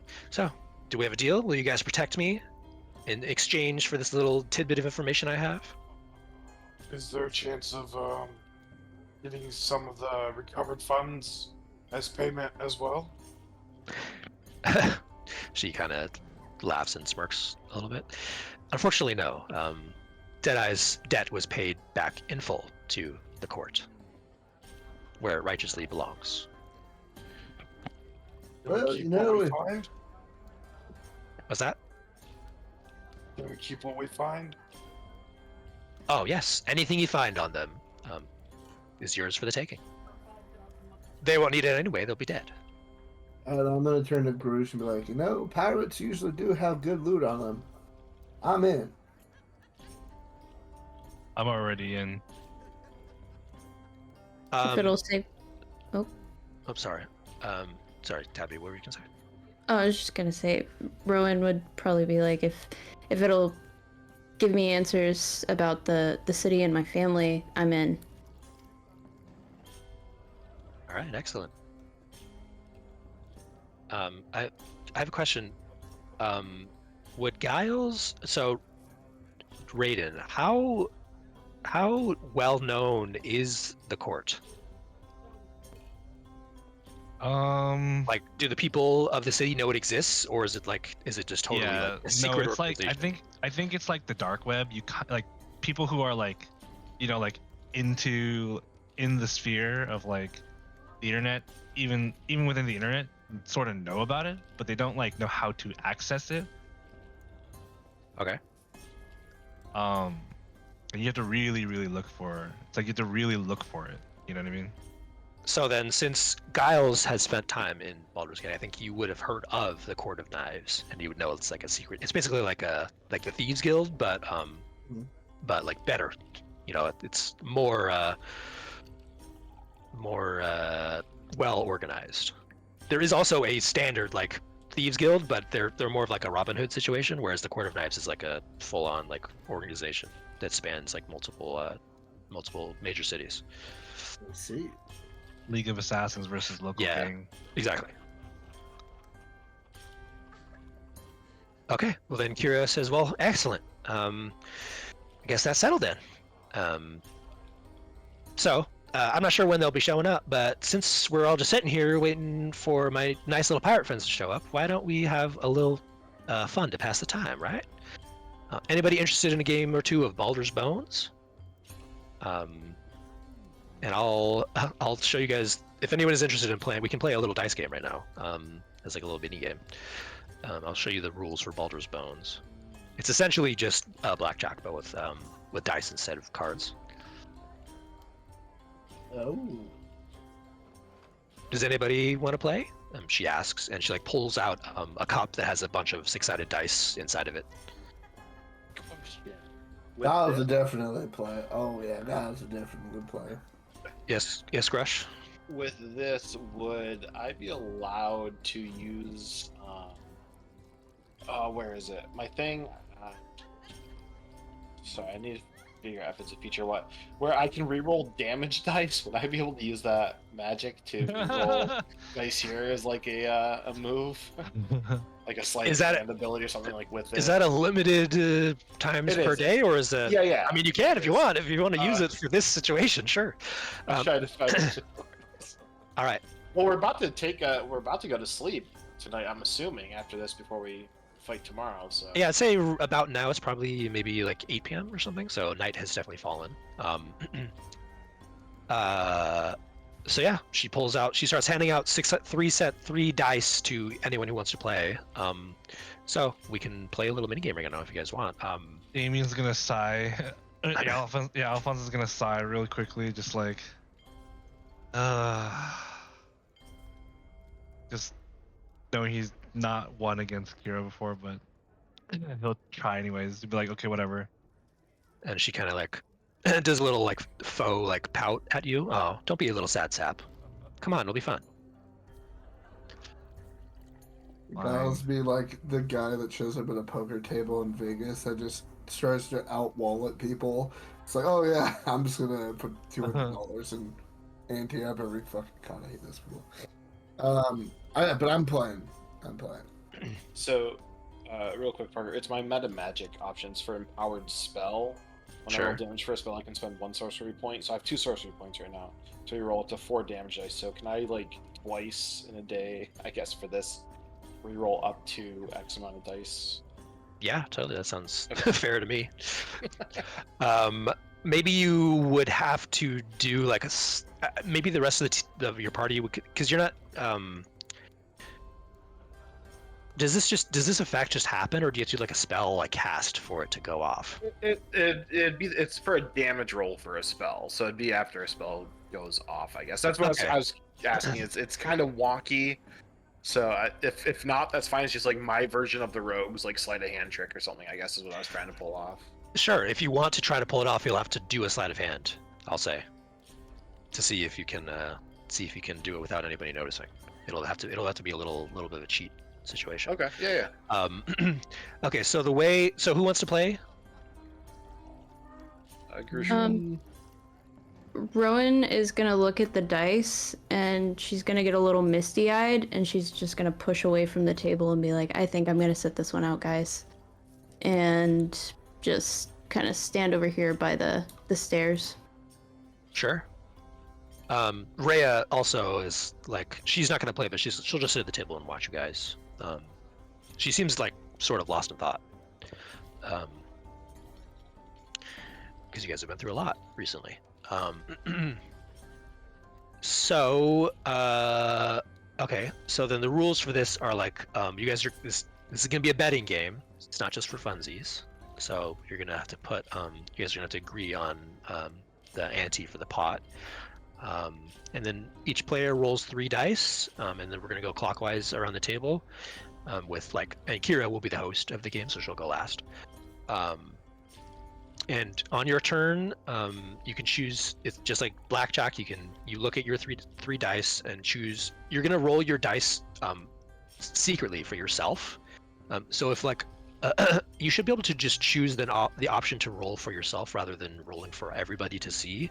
I'm not sure where it says that on the, maybe next to like the dice at the bottom. You Yeah, can after you choose click an a option. die, after you choose the die,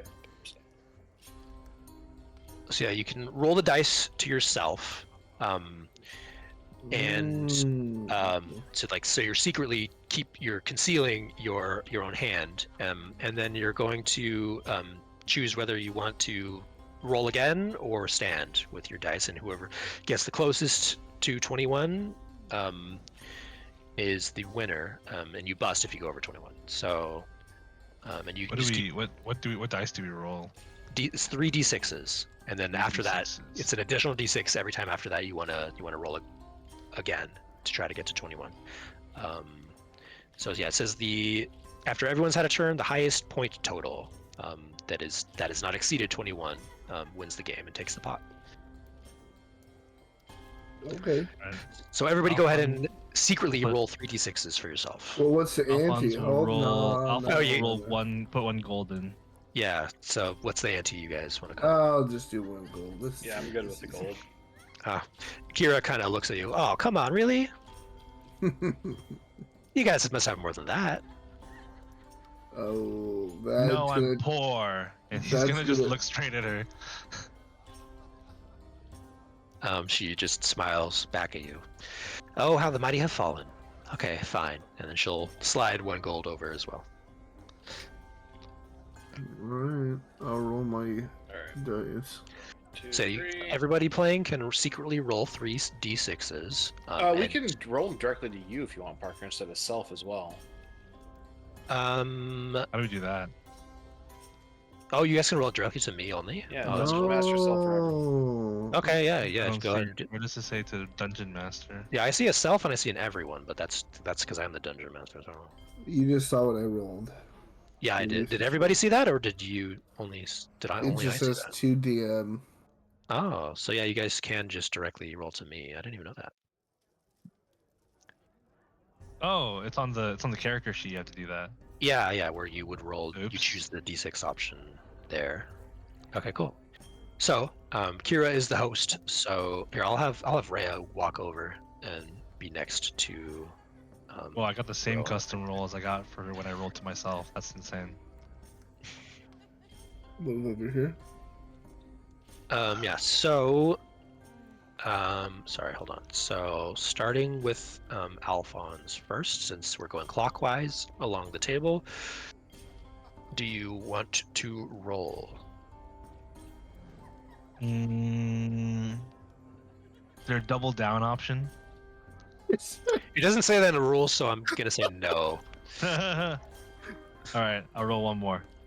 Oh, Ooh, okay, Ooh. I stand. That's it. Wait, did How- you say D6 or D8s? d6. Okay. Yeah, you roll d6s. Yeah, it just seems low. Well, I mean, depends on what you roll. How good is Alphonse at keeping a poker face? I'll roll a deception check. Sure. It's all right. My passive insight's 13, Parker. Oh, you see through his deception. He Feels confident. he feels pretty confident. Yeah, he feels pretty confident about his rolls. Okay. Next, so you're gonna stand? Yeah, I stand. All right. Next on the line would be Alina. Go ahead. You rolled. What did you roll? Did you roll? She's not playing. She went to grab more dinner while we're doing Oh, this, I okay. believe. All right. Then skipping Alina. Next up would be Grush. Are you going to continue rolling? Yeah, I'm gonna try with this initial roll. I'm gonna try to use my sleight of hand here and Okay. roll 2 of the dice. Sure. Go ahead and roll a sleight of hand check. 5. All right. You Wait, do I get heroic inspiration in the You do morning have- per day, or do I get it? You have one Per session. free one per session, but you're not a human, so you don't get it every long rest like humans Oh, do. right, that's the human thing. So you need to know if you want. Grush will just fail spectacularly, and you'll just get his dice where you roll, and everybody sees it. So he'll re-roll 2 of them that everybody sees like magically like just flips over. Well, because Like, you messed up, Kira will give you like a little tisk tisk tisk and say, all right, those 2 dice that you messed up, you have to roll them out in the open for everyone to see. Okay.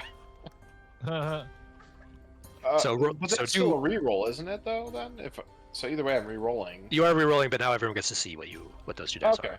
that's fair. So rolled everyone. All right. What So the hell? so you have those 2 plus the first roll from your first roll. And then is this where we choose to roll an extra dice as well? Yeah. So you can either stand or keep rolling until you get to a place where you want to stand, or if you bust. You keep If you roll. Okay, yeah, I thought you it keep was rolling up no. until you get to where you want to stand, or if you go past 21, then you bust and you're out. Oh, okay. I thought it was yeah. I will hit myself. So do I have to do out in the open for everybody the rest of the time? just now? just those 2 that you tried to cheat with. Okay, so we'll do that one. So there's that. And then I'll roll another one. All right. So that I have to do math now because where's that? Fill the whole thing, please. Sorry, scrolling. So I had.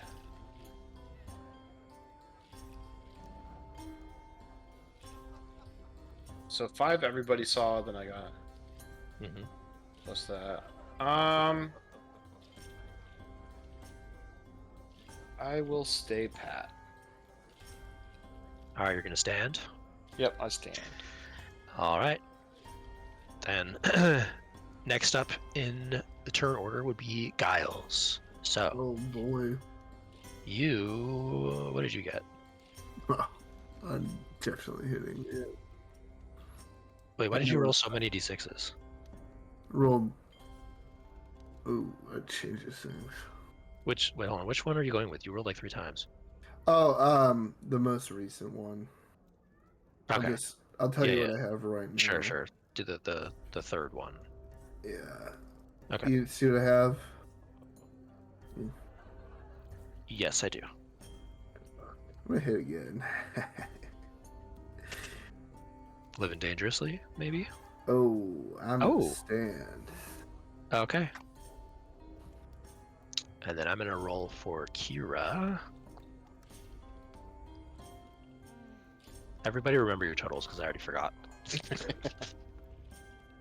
Okay, so let me roll for Kira.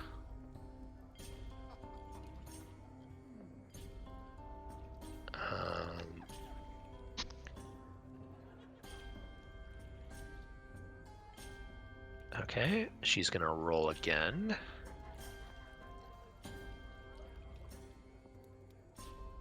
She's gonna roll again. And she's gonna stand.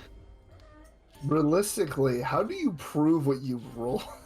We're all just. I have the list here, so I could technically show all of you guys. No, like physically in the game, like how would you prove that you rolled this? Would you have to keep each dice you rolled there? Yeah, you rolled. Yeah, you rolled all of them yeah. at the end. Yeah, you have your everything you rolled. You have sitting like you have your hands covering what you rolled, and then you just reveal all of the ones that are facing up are the ones you rolled. Okay. So everybody on the count of 3 are going to reveal what they got, and then Kira says 1, 2, 3, and she reveals. So we'll just go down the list. So Kira got a 20. She got an 11 for her first roll, a 4 for her second roll, a 1 for her third roll, and then a 3 for her last roll. Is that math right? 15, 16. Oh, she didn't. She got a 19, not a 20. Oh. Wait, right? 15. Yeah, she got a 19. Okay. Alphonse, what did you get? Alphonse got a 20. Oh, she looks at you. He rolled a 6, 4, 4, and then another 6. Yeah. So Kira looks at you and kind of sighs. Well, maybe tonight is finally your night. Maybe. All right, what did Grush get? Grush just swipes his dice and says, "You win." And then Giles. Well, I'm not so sure about that, Grush. Is Giles reveals he also rolled a 20 at a 9362. Uh-huh. So, I'm going to assume... So, you guys can either settle this two ways. You can either split it 50-50, or you can do, like, rollies and try to leave it up to chance. What do you mean, like a whole another game, or? No, just do... Each of you rolls a d20, and the higher result takes the win. All right. Well, I mean, Raiden, let's just roll off. You ready? A roll off. I mean, looks like my luck is going pretty well tonight, so I'll keep it going. All right. 3, 2, 1, roll. Oh, wait, shit, is this everyone? Yes, everyone. All right. Oh, shit. Kyle's with the 19. Oh God. Try to okay. beat that, Alphonse. Nope. Oh. I rolled a 9. Oh. Ah, crap. Well, Kira kind of barks out a little laugh. Well, I guess maybe it's not your night after all. And I will pocket that 4 gold. Well, 3 technically. Yeah, 3 plus the one Well, you bet. Yeah. You win some, you lose some. What can you do? I was never good at these gambling games anyways. And Giles is gonna like stretch and be like, oh, well, do we want to play another one? Like, just like out of, do we want to play another one, or do we just want to like? So as you guys finish this game, Nah, I'm not playing another one. Abruptly, I'm gonna end the music here. Oh. So abruptly, you guys hear all of the conversations on the first floor of the tavern come to like a sudden halt. And actually, since Tabby, you're standing by the stairwell, I'm gonna say that you can see this like down to the first floor. If you like peer down the stairwell, you see a group of men have violently kicked the front door wide open and are sauntering inside the tavern. Captain Deadeye, you can tell just by the way he looks, he's a pirate, leads the group with 7 of his crew members behind him, all of them looking like they have an axe to grind. Deadeye wears an eye patch and a tattered leather tricorn hat. As he steps into the tavern, all of the other patrons stop what they're doing and like look in his direction. He hacks up a wad of saliva and spits it onto the floor, then loudly announces to the room, "We're looking for a woman by the name of Kira. Any you seen her?" And like he walks further into the room, and as he does, the other patrons stand up from their tables and spread out along the outer walls to avoid being near him. And I'll move all the tokens after I'm done reading this. His squad of goons fan out into the room as well and begin pestering some of the patrons. Deadeye then like shouts even louder, "Kira, I know you're in here, you slippery little toad. I want me money back, and maybe then we can have a little fun besides." And he like barks out a raucous laugh, and all of his crew follow his lead and start laughing as well. So what do you guys want to do? I'm gonna. Isn't it doing her job? Like, is she asleep at the wheel or something? She just lets them enter. So you guys decide like what you want to do in this moment. Well, I'm gonna like move all the tokens on the first floor to accommodate for this new situation. Since I see all of this happening, I'm gonna get my great axe out and I'm gonna turn to the table with everybody sitting and I'm gonna be like, "Oi, it's showtime." Hey Kira, it looks like you have your secret admirer is here. Maybe you should go say hi to him. I'm just counting the coins in my hand. Before the fight starts, can I bless again for my feature? Yeah, anything you guys want to do before this battle commences, go ahead and do it now. You have whatever you have at your disposal. Go ahead. I guess when Major Tabby, I guess when Tabby says that, and like she's looking down, I can hear now, even though I was so engrossed by counting my new gold. I'll cast Mage Armor on myself as well. Here, hold on. I'll pull out the fiddle. I need to reveal all these pirates. This guy's looking for Kira. Call him L. Is that all of them? 1, 2, 3, 4, 5, 6, 7 plus Deadeye. Okay, so I have I have an image for Captain Deadeye. The little token is like a standard image for like a for his creature type, but ignore the actual image of the token. Here, let me drop the actual picture of Captain Deadeye. Captain Deadeye. Captain. Oi, Captain. So yeah, he's not very good looking, not very fun looking. So he's got one missing eye, that's like So clouded theme over this white, campaign. and he's got a tricorn, And a round little butt tricorn hat. chin. Yeah. So yeah, what do you guys? What does everybody want to do right now?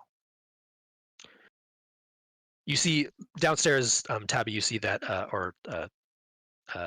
Rowan. You see that the bartender / owner of this, Alan, is just kind of standing behind the bar with his arms folded, like he's seen a number of bar fights take place here, and he's just not going to get in the way of it.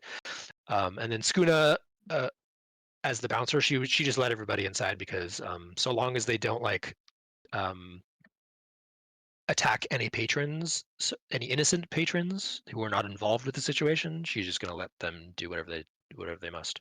One quick question. Would we know? I know it's a little bit more of a corrupt city. If we fight and kill here, would the Flaming Fist give a shit? No, the Flaming Fist, you know, they don't care about some lowly pirate crew getting killed in the middle. So nobody's The gonna Flaming If you Fist don't would have probably money- want to bust kill with them murder or themselves. whatever. Yeah. If you don't have money, the Flaming Fist doesn't give a shit about you, Yeah, unless exactly. they want your money. Yep. Well Well, said. it saves us a trip out tomorrow if we just take care of it tonight. So I'm gonna put my less Rowan, Oop, Alphonse, Thank you. Grush.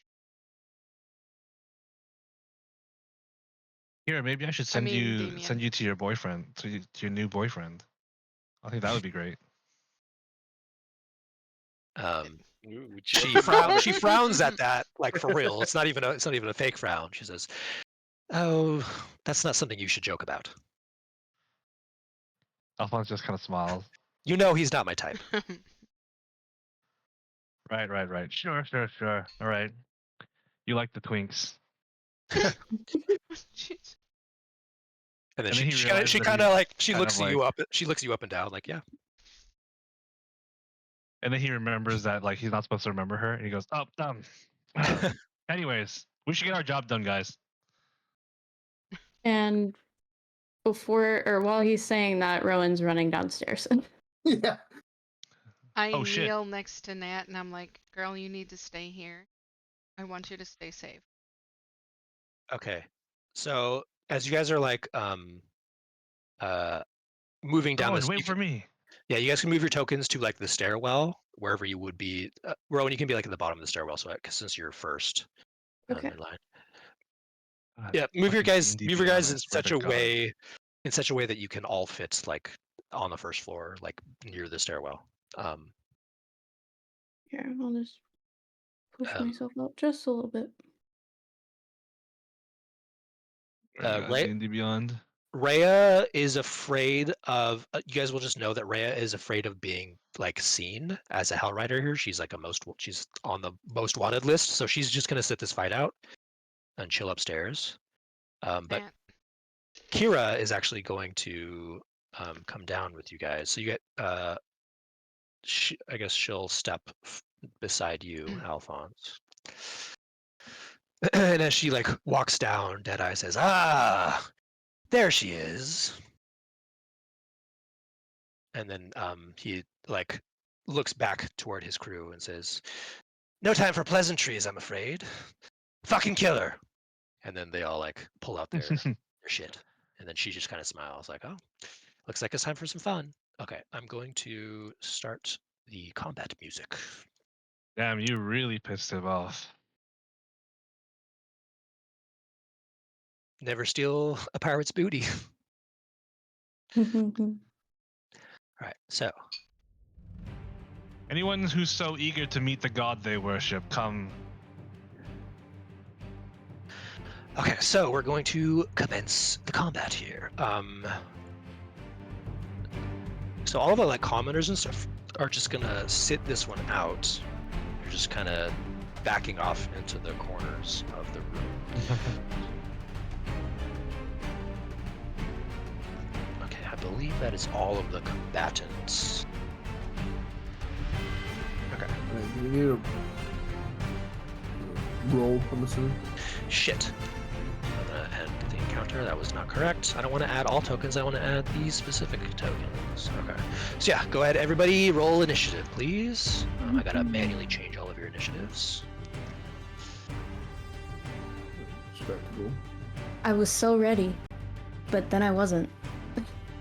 Oh, okay. So initiative roll. Grush got a 16.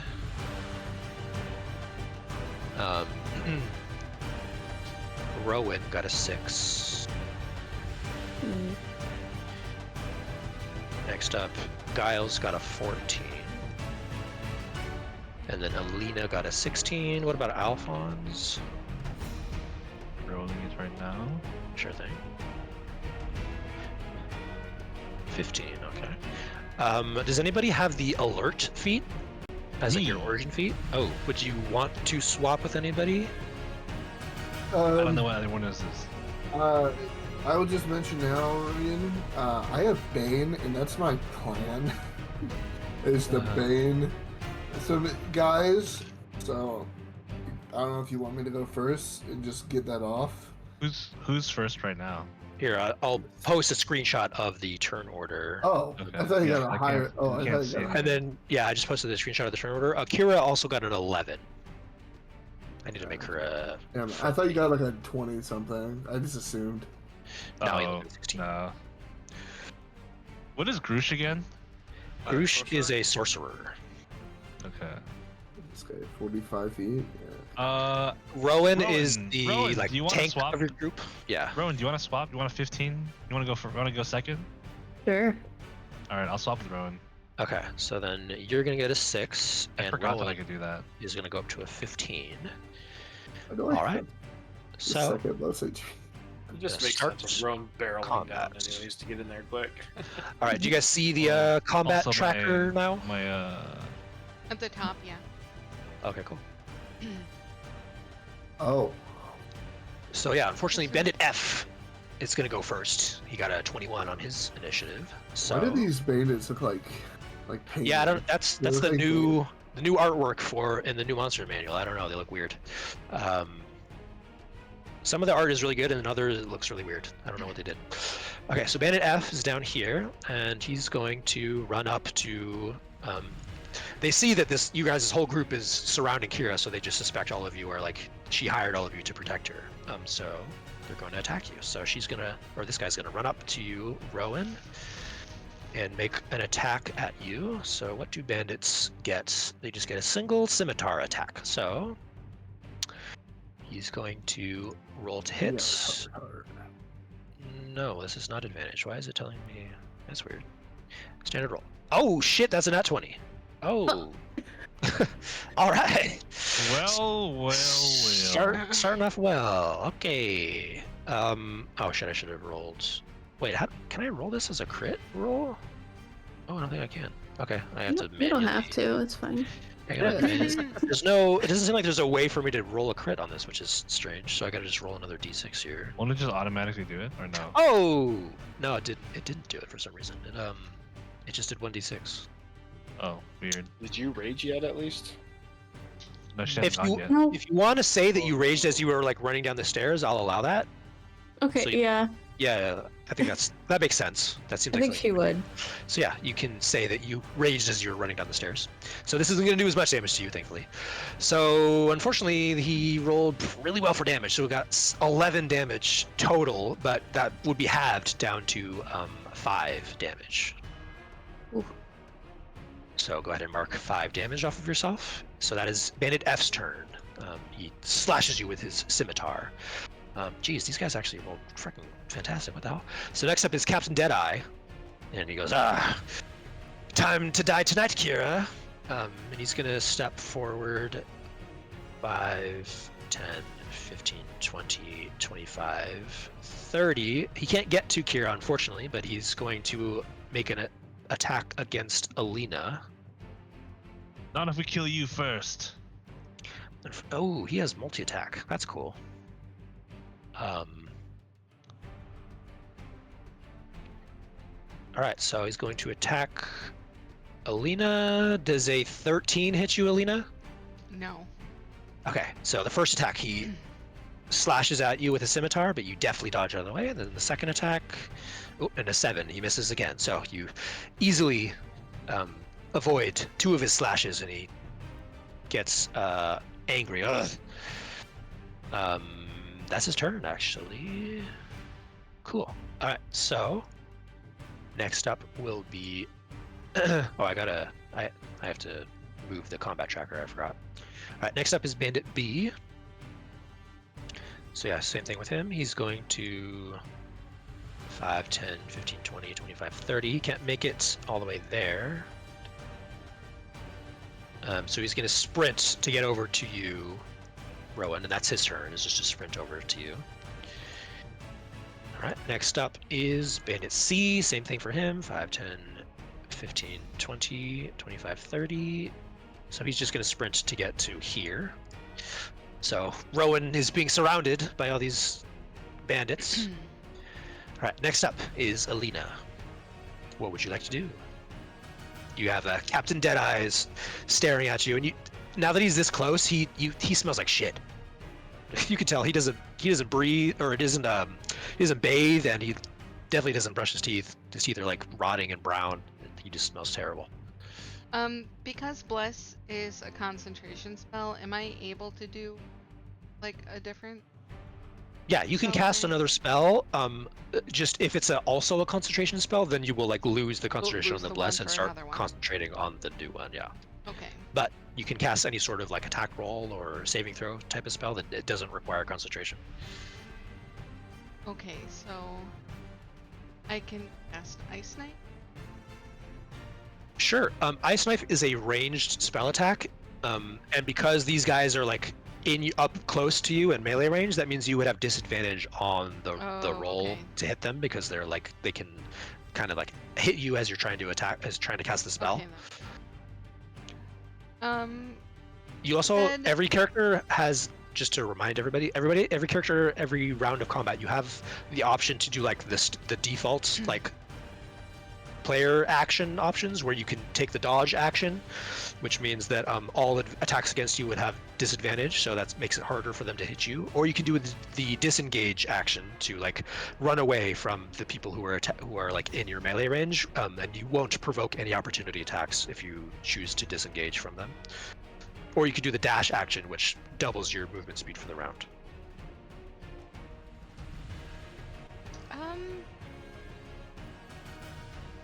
Trying to look at the creatures I can do. Yeah, totally.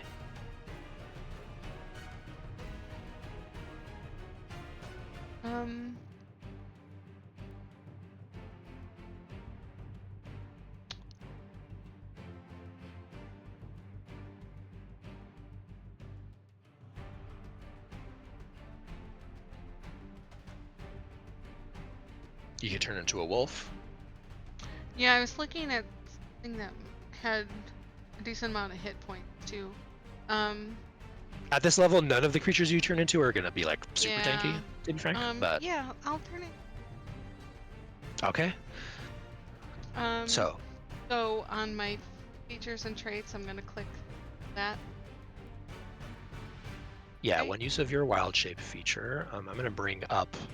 This is my first time playing like extensively with a new druid, so I'm gonna let's try to make sure we get all the mechanics correctly for this. Can you use items when you're wild shape too? Because you still have that bone you can use too to summon. No.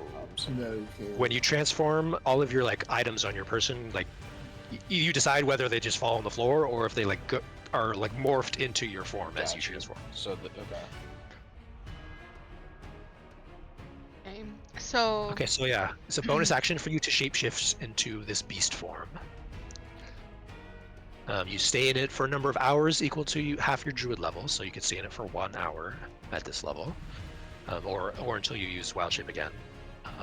So it has pack tactics, so the wolf has advantage on attack rolls against a creature if at least one of the wolf's allies is within 5 feet of the creature. Yeah, and the totally. ally doesn't have the incapacitated action. So the wolf's action would be fight. Yes. Is a melee attack roll. Yeah, for sure. I can turn you into a wolf. Oh. Let me get a wolf token for you. What color wolf do you want to be? Purple. Unfortunately, I don't have a token of that know, color. I have a just brown, kidding. a white, and like a darker brown. White. Okay. Well, so the white wolf here, I'll show you. It's got like blood on its things. I don't know if that's your bag, but that's fine. I just need it to be easy to find. Sure. So Which is this will be renamed Alina purple. for the time being. I'll move your token out of the combat zone. We'll just set you off to the side. And then there you are, Alina. Aww. Here, There's your name.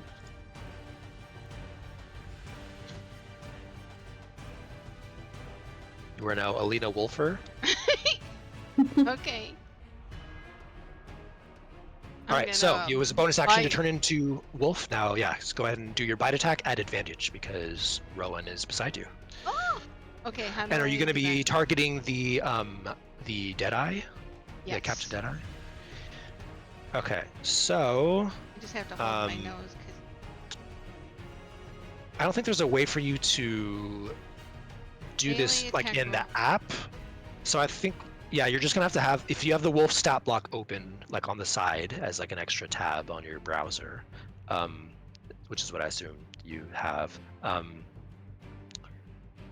then you should be able to just roll like a d20 and then just do the math yourself. So unless you see a way for you to roll as a wolf on your druid sheet, I'm not sure, on your class I have sheet, no I'm not idea sure. how to do that. Okay, yeah. So then I would just have the wolf stat block open on like a separate tab, so you can refer to that, and then just roll a straight d20 for this attack roll at advantage, and then you can just add your like Okay, so on the modifier bottom to it, left the it relevant says modifier. D20. So do I Yeah, right so- click on it? So yeah, right click that to make that to choose advantage to roll it maybe, or does right clicking it? Okay, then maybe you just click it twice so you roll 2 d20s, and we'll just take the higher 20 that you roll. If you left click it twice, it should roll 2. Everyone. Does it make have it there? No.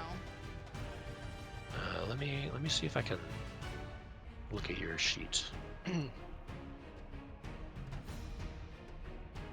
I wonder, can I do it over here? What are you trying to do? She's trying to roll a d20 at advantage, so yeah, I don't think there is a way to So do I it. went to the twice. link dice Yeah, at the just bottom. if you just left click Roll the 2. d20 twice, just roll 2 and we'll take the higher result.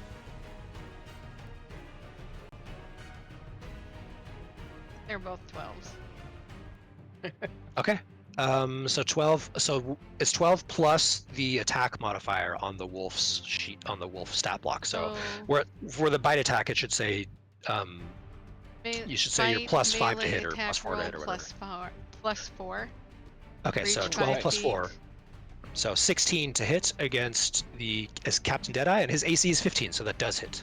So go ahead and roll damage. So then it says hit 5, 1d6 plus 2. Okay, so go ahead and roll a d6 and then add 2 to it. We'll add 2 to it.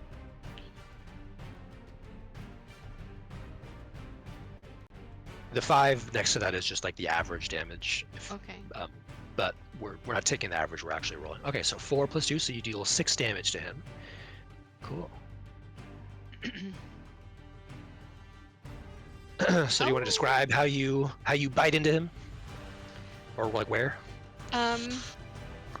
So I lunge at Deadeye and try to aim for a spot that's the least stinky. There is no such spot. And so I just, Maybe his clothing. yeah, I sink my teeth into his thigh. Yeah. And he kind of lets out a howl of pain. He was surprised to see this elf woman just transform into a wolf before his eyes. Probably never seen that before. All right, is that everything? Do you have any other attacks you can do as a wolf, or is it just that one bite attack? I think just the bite attack. All right, next up. Do you want to move anywhere, or are you good there? I'll say if you moved anywhere, you would be leaving someone's. It does say piercing damage if the target is a medium or smaller creature. It has the. Oh, that's right. Okay, so yeah, you leap onto him and bite him, and then he falls prone. Actually. Okay. So that's good. No, That's it's really not. good. And it's good for the melee people. Gives me disadvantage. That's alright. Okay. I'll just say I'm kidding. purple for prone. So the purple ring around him signifies that he is Oh, prone. prone. Okay, now I'm done. Okay. Do so I need next to up, move out of the way for my other peeps, or am I okay? Nope. Okay. they can move through your square freely, but they Okay. can't end their turn in your square. Okay. Okay. Okay. Next up would be Grush. Actually, that is kind of nice because now he can't take opportunity attacks when I move through your square and away from him. He can take them. Oh, but he can it would just be at disadvantage because he's on the ground. Okay. All right. So Grush is going to come down the stairs, and with his bulk, you just see him like kind of rush like side shoulder like past everybody. And as he does this, the color of his orb behind his eye patch lights up as like a kaleidoscope of colors as he activates his innate sorcery as a bonus action. So for the next minute, the spell save DC of my sorcery spells increases by 1, and I have advantage on all attack rolls of sorcerer spells I cast. Nice. So he rushes by, so 5, 10, 15, 20, 25, and he will try to step out 30 to 35. So I get. Okay, so. Well, I guess would. Well, there's he two also get an technically. opportunity? Yeah, two opportunity attacks in that situation. You could just attack from the stair. Well. Can I see down there though, or is that Yeah. like? Yeah, you can see them from where you are. Oh, okay. I didn't know if 'Cause that was like still. It's just a wall railing that or you can. so high. No, it's just a handrail that you can look. Oh, over. okay. Well, yeah. Then in that case, the Grush just kind of stays here, and you just see the lights still light up as that happens. And disadvantage sucks. I guess it'll be an even roll if I go for him, which I want to do because I want to try to use my Witch Bolt against him. So it'll just be an even roll. Yeah, because he's prone. Yep. It will be a flat roll. Could I actually? Would you allow it since? Well, I guess I don't know if that would matter. I didn't know if I could use a luck point to give myself advantage if those two cancel each other out, or if No, that's- you can't. You can't like that. double Okay. stack something to negate it. It's either you have advantage or disadvantage or like a flat thing. Okay. Plus you have bless. Oh yeah, I that's do true. have- You have less. That's true. So I have a D4 to my attack. And also, so they buffed Witch Bolt so that even if you miss this attack, you still get to do the The initial Witch damage. Bolt still connects. You won't do the initial damage, but every round after you Oh. can still you're still connected to them through your Witch Bolt energy, and you can still do damage to them every round after, even if you miss this attack. Oh, okay. Yeah, I see. So yeah, it reads like that first where the connection happens, and then okay. So yeah, so Witch Bolt will be at him. So I'm rolling 1, so it's 17 plus Ooh, a D4. That which, absolutely hits, yeah. even with the 17. All right. So damage. 10 damage total. Cool. And then All he's right. now tethered to me. You see, from my behind my eye patch, there's a mystical like lightning-looking colored ethereal like tether between him and me. All right, yeah. You Deadeye takes the damage from your Witch Bolt and yelps out in pain. Ah! The fuck is this? And then that should return. Yep, that's turn. All right, next up is Rowan. You are surrounded. But that That's is no exactly problem where I for a want. barbarian. Yeah, you're not Exactly. surrounded. They're in here with you. Yeah. Alright, so since Bandit F was the one that the little fucker who attacked me, Yes. I'm gonna attack him. All right. And I will make a note, since she is raging, she is oddly larger. Like she appears bigger than she normally does. So she's like 5 feet tall now? Yeah. And her muscles are like a lot bigger as well, and her eyes are just kind of glazed over with this almost a flame, if that makes sense. Yeah, So totally. she is gonna take a great axe swing at our boy here. Oof, 11. His AC is 12, unfortunately. He's able to just barely dodge out of the way. Actually, I do have bless. Oh, that's right, you do. So no matter what, you will hit. Wait, Perfect. Even with just a 1, you would still meet his AC. I were did a you thing! attacking? She's attacking bandit F. Oh, not did I? Okay. Yeah. That was the- Oh wait, Alina, you took damage. Oh, no, you didn't. No, I take it didn't. back. You never took damage. You I missed did. both times. Okay, yeah. So go ahead and roll your damage. This is going to be adding +2 with the rage damage as well. Okay. So go ahead and roll damage for that great axe hit. Oh fuck! So 15 damage to bandit F, and you kill him. So how do you kill him? Awesome. I am gonna swing my great axe and just gonna lop off his head. All right. The other part of the rest of his body just like falls limp to the ground as his head starts rolling along the floor. Okay. And I'm I gonna use would. a Oh. black ring to signify a dead creature here. Okay. And then I also have cleave. Oh, that's right. Um, That is right. So so what does that do me- again? You get to do like another attack against someone beside them, right? Yes, a creature within 5 feet. Cool. But on the hit, the second creature takes the great axe damage, but don't add your ability modifier to that Yeah. damage. Yep. So, So it'll Okay. just be like a D12 damage, right? yes. Do you add your rage to this too? Maybe. I think you would add your rage to it. Oh. I don't Well, think that you hits, though. you have your D4 bless. If you roll a 4, you'll get 12 and you'll hit.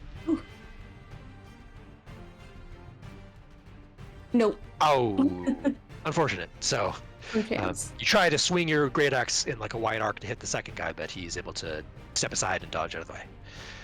All right. Anything else you want to do? I think that might be it for me. Okay. Next up would be Mr. Giles, Mr. Warde. All right. Yeah, I'm gonna keep it simple and sweet. I'm gonna Bane, BC, and Deadeye. I'm Oh, gonna make okay. charisma saving throws. All right. So let me do this one at a time. So B, his con save. It's charisma. Or sorry, yeah, charisma save. Oh, he's got a +0 like that. He rolled a nat 1, so he fails. Bane at B. So for Bane, I'm gonna do blue for Bane. And then What does Bane do again? it's the opposite of bless. It's negative bless. Okay. Yeah. Okay. So they essentially roll a d4 minus everything. All right, Gotcha. and then so he does a charisma save. He rolled a 5, also failed. All right, and then Deadeye, he's got a +2 for his con save or charisma save. Oh, he also rolled a nat 1. He got a 3. So I'm gonna replace the purple one with the blue for the Bane. But let's remember that Deadeye is also prone on the ground. So all 3 of those guys are baned currently. All right. And then I'm gonna Bardic Inspiration Alphonse since it hasn't gone yet. Okay. What is your Bane and Bardic Inspiration look or sound like? So Bane sounds like I you know when you're playing a fiddle and you like purposely screech, like it's like that really high pitched screech. That's what it is. And they basically like, oh, like they act, you act like They have to hold their Hi. ears. Yeah, like a high-pitched noise to their ears. Alina's ears perk up. It's like a dog whistle. What? And then Bardic Inspiration is I wouldn't say to me play my music. It's more like just getting like get in there. Like I give them like a good old like motivation. Attaboy. Go stab them, Alpha. Kill. All right, is that your turn? Yeah, it's fine. Okay, next up is Bandit A, who is right here. So yeah, he's gonna run up, seeing all of his compatriots are getting mega fucked right now. He's gonna run up to try to make an attack. He's gonna try to attack Alina, but because of the stairwell kind of being in the way, I'm gonna give you a +2 to your AC for this. Because there's a little bit of an awkward angle for him to try to attack you from standing right there. So he A real guard dog. is gonna make a scimitar attack. And he only rolled a 5, so he definitely misses. So you growl, and he kind of like it causes him to miss his attack, and he kind of lets out a little shriek. Ah! All right, and that's his turn. So next up is Kira. I don't So even know in the combat tracker it shows if they're highlighted or not. Or like, see how like the guys that have Bane in the combat tracker actually have blue. Oh, that's cool. that's cool. Cool. So Kira, her turn. She what does she have? What is she?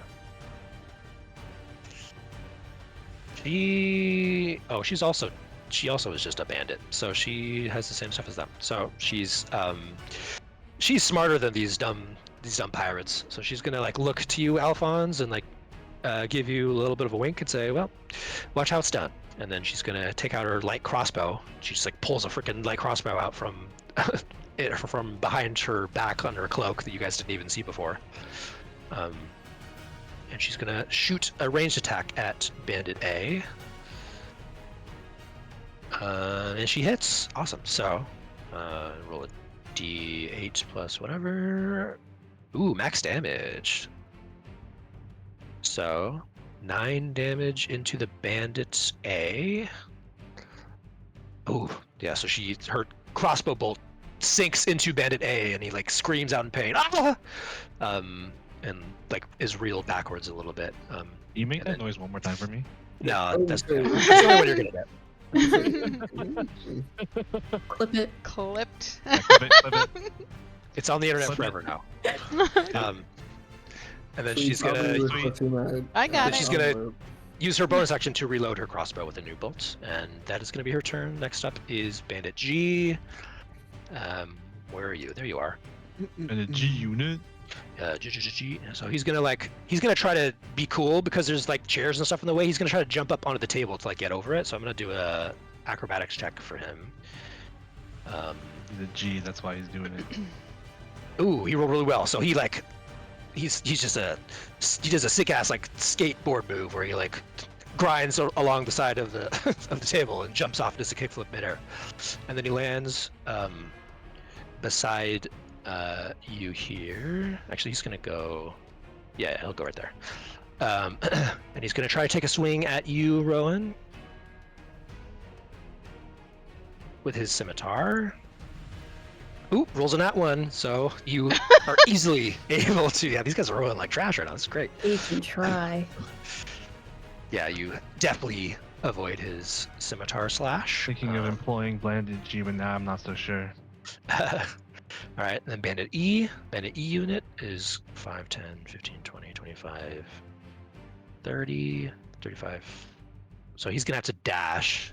Actually, he's not gonna dash. He's gonna do the same thing. He saw his Bandit G do that sick ass move, so he's gonna try to do the same thing on this table over here. He's gonna try to jump up onto this table. Oh, he rolled well again. He got an 8, or as well. He got an 18. So yeah, he hops up onto this table, and pulls out his own light crossbow, and is gonna fire it at Rowan.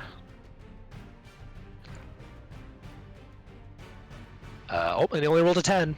So you avoid the crossbow bolts, and it flies past you and then thunks into the stairwell and like. She's just gonna laugh her head off. He looked cool jumping on the table, but then utterly failed after that. So next up is Alphonse. Alrighty. Alphonse is going to.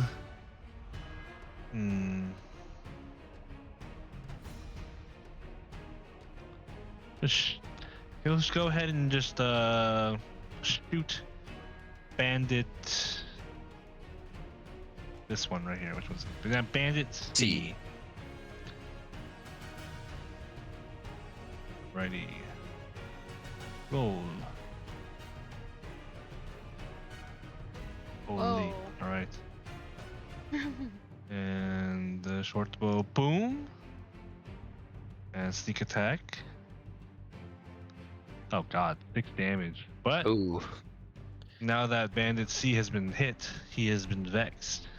that's true. And now I will be able to get advantage on him next time I shoot at him. All right, so yeah, your short bow, your arrow sinks into him, and he screams out in pain as well. Parker, Hefty hit to him. Yeah, what's up? just for right now, how technically far away is Bandit A from us on the stairs? Is there like a height difference? Like, I'll say, yeah, there is a height difference, so he wouldn't be able to attack you guys from where you're standing. Okay. Would you have to get like next to Alina? That space next to her? Yeah, to be exactly. attacked? Yep. Okay. Cool. Is that your turn, Alphonse? It is my turn. Okay. That's everything I And can do. last up would be Bandit D, and he's gonna do the same thing, trying to hop up onto this table over here. Not to be. Did Bandit even go? Wow. Damn, yeah, he did. He was the one who jumped on the table and tried to shoot a crossbow bolt, but it missed. Oh, okay. D does the same thing. He also successfully hops up onto this table. And then he's going to try to shoot at Rowan as well. Oh, this one is a 17 to hit you, Rowan. Oof. Okay, so that one does hit. But you are raging. Oh, you rolled minimum damage, so 2 damage, but you're raging, so it's down to 1, so just 1 damage. Ouch. All right, so yeah, the crossbow bolt just kind of like grazes past you, leaves a little bit of a cut that starts bleeding, but you don't even notice because you're raging. Think you can hit me? It just makes you rage even harder. Yes. It's a full rager. All right, so we're getting close to 8 p.m. Do you guys want to finish this combat out? Does anyone have a hard out at 8? No. No, I'm good Nope. to go. No. Sure. I have to go Okay, to work 'cause I after know this, for but you- there's no set time. Okay, because I know you guys on the East Coast, it's later than us here on the West Coast. All right, so if everybody's good to stay, then we can just finish this combat out. All right, next top of the initiative order is now Captain Deadeye, because the Bandit F is dead.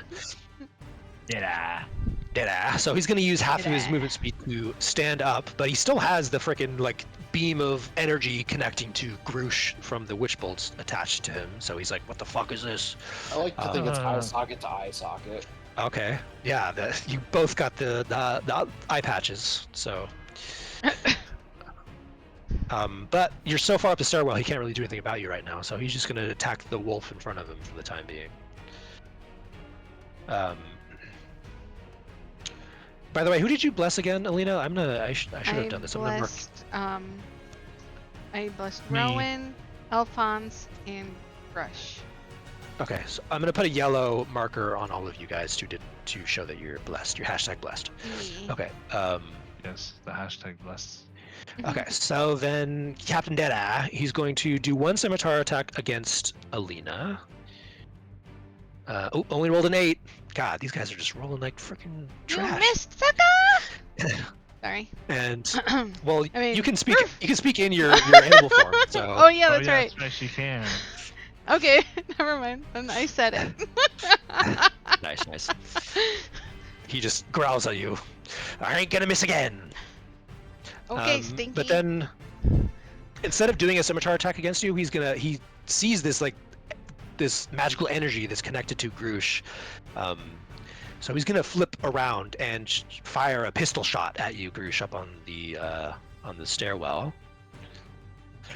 Would this pistol shot be at disadvantage because he's in melee range with people, Raiden? Because it's a ranged attack roll? Okay, so this is going to be a disadvantage. Yeah. If he's within melee range of somebody that's an enemy, then Yep. All right, so he tries to hit Grush because he doesn't know what this freaking magical energy is and he doesn't like it. But he only rolls an 11. So does that hit you, Grush?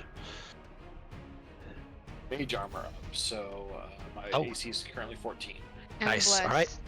Then the pistol, well, bless wouldn't have. Oh an no, effect. that would. Oh, be he's a- also banged too, so it would be a He's minus a banged. d4, so Yeah. he for sure wouldn't hit this. Oh, I should have done a minus d4 on the first attack anyway, but it missed regardless.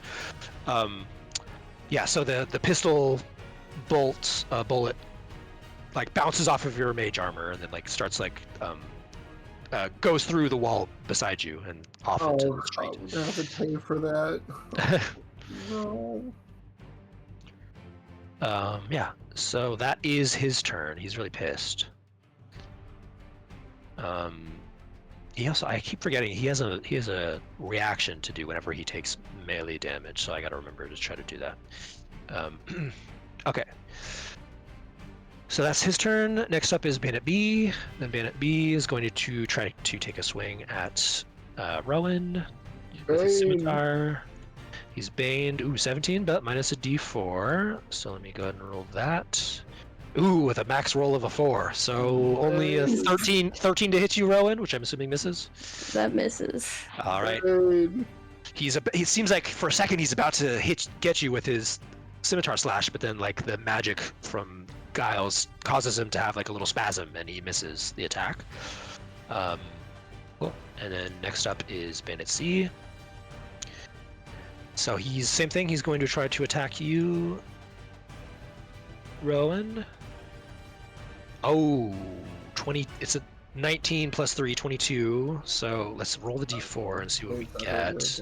I got a 3, so 19 to hit you. I'm That assuming hits. That still hits. Okay. Yeah. Is that, yeah, 19. Okay, so the scimitar slashes into you. Another minimum damage roll 2, but half because you're raging, so you only take 1 more damage.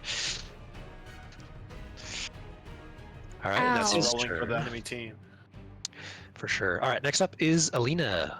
Alina Wolfer. I am going to a bite attack again. To, Sure. Uh, Against the captain? his Oh, name, captain, my Deadeye? captain. Yeah, Deadeye. Captain Stinky Pants himself. Okay, so Alrighty. that is. How do I So do you it have again? pack tactics. Yeah, you have pack tactics because you're next to Rowan still, so you get to do Right. this at advantage. So roll 2 d20s and we'll take the higher result. Oh, nice. 16 plus 4, I think, is what your modifier is. So yeah, you definitely hit with a 20. Yes. Okay, and so I then do go a ahead and D6. yeah, go ahead and roll the damage. I just want to make sure. D6, yeah. Yeah, roll a d6 and then add the modifier to that. 6.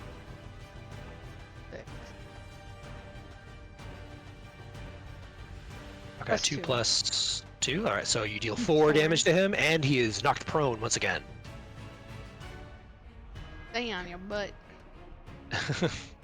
All right. Sit down. Sit down, son. No. Alina's getting sassy in her wolf form. The dog tells you to sit. Nice. Sit, Ubu. Is there anything else you'd like to do, Alina, or is that good? No, I'm good. All right, next up is Grush. So you got your witch bolt still connected to Deadeye, who is now knocked prone once again. Yep. I'll start off by saying, Stay down. and Witch Bolt will trigger. Nice. Roll a d12, lightning damage. Is it just the 1d12? Okay, yeah, bonus 1d12. So I need to... Yeah, the initial one I think is more damage, but then each each round of damage is only a single d12, I believe. Oh, 12. Oh, fuck! Dang All right. How does this look as you deal 12 damage to him? So it has that like ethereal like tether look, but then when I shout that and like trigger it, you see it like almost come into reality more. And it's like a solid, more like bluish white line as it like pulses into him and then goes ethereal, back to the ethereal tether. Nice. And he cries out in like burning pain and burning sensation. Ah! What are you doing to me, you witch? And then Grush will be like, "Not just you," and then he'll target Bandit D. Sure. Would I have vision?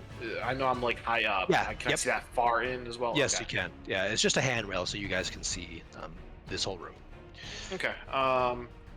I will target him and I will cast my chromatic orb. Nice.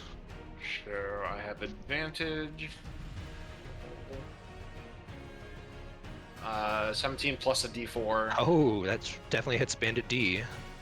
Okay. So What chromatic- which damage type are you going to Oh, good call. choose? I think just because I'm already tethered with the Witch Bolt, I feel like that's working really well, so I'm gonna stick with lightning damage. All right. So you send a ball of lightning in his direction. Yep. Oh, it's just weird. It just says acid, but it can be whatever. Yeah, don't know. you can choose whatever Did I damage type. right click change that? No. No, I don't think there is a way to change it. You just roll that and then Yeah, it's just the spell Just service. say, yeah, just say. So you're I'm doing going to re-roll. I'm going to use my second of that font of magic to Okay. re-roll. it. Sure. The one. Use a sorcery point to re-roll the 1 and the 3. Okay. So I'm trying to get, if I can, just match 4 so it bounces. Sure.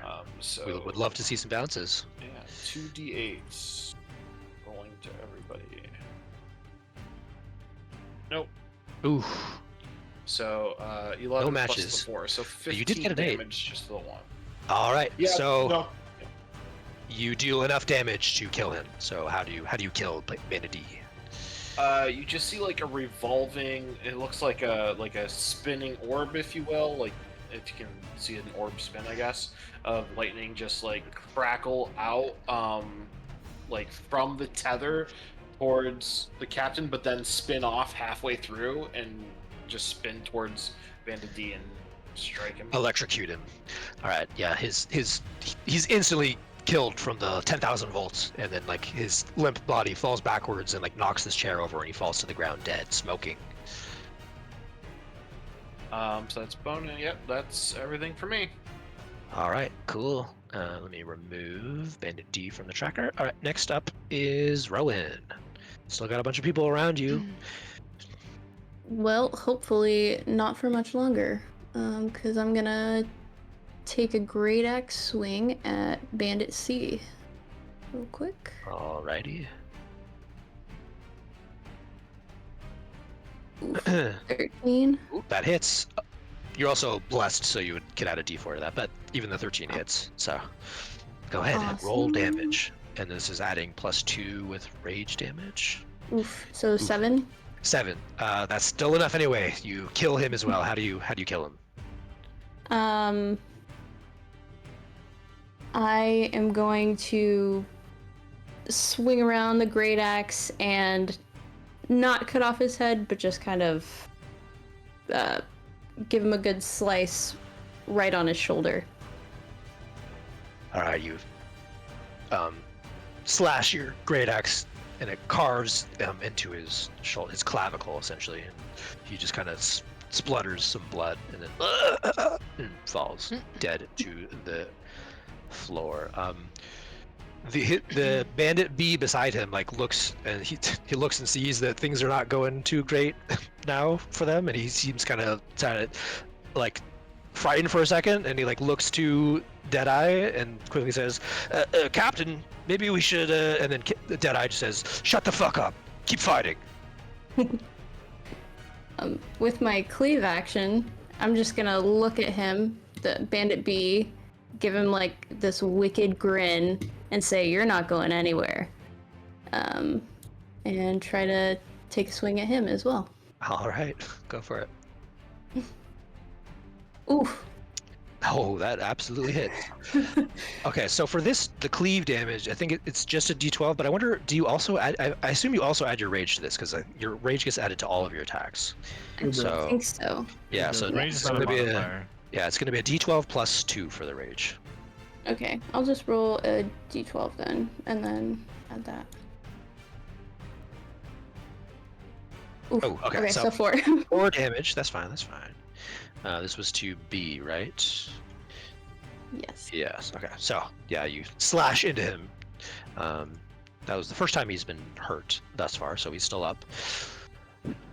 He looks very terrified. He's seeing all of his, you're just laying waste to all of his crew members, his fellow crewmates. And he's not being allowed to run. Okay. And then, healing potion, is that a bonus action? Yes, that would be a bonus action to chug one. Okay. I would like to use the healing potion that I have. Okay, cool. It's going to be 2d4 plus 2 healing. Okay. So I think I'm not sure if there might be, if it's in your equipment, there should be an option to like press it, and then there should be like a 2d4 plus 2.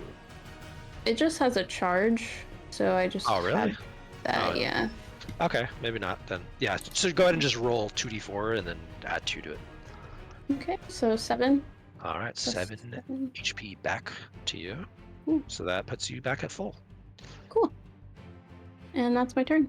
Alrighty, next up, Giles.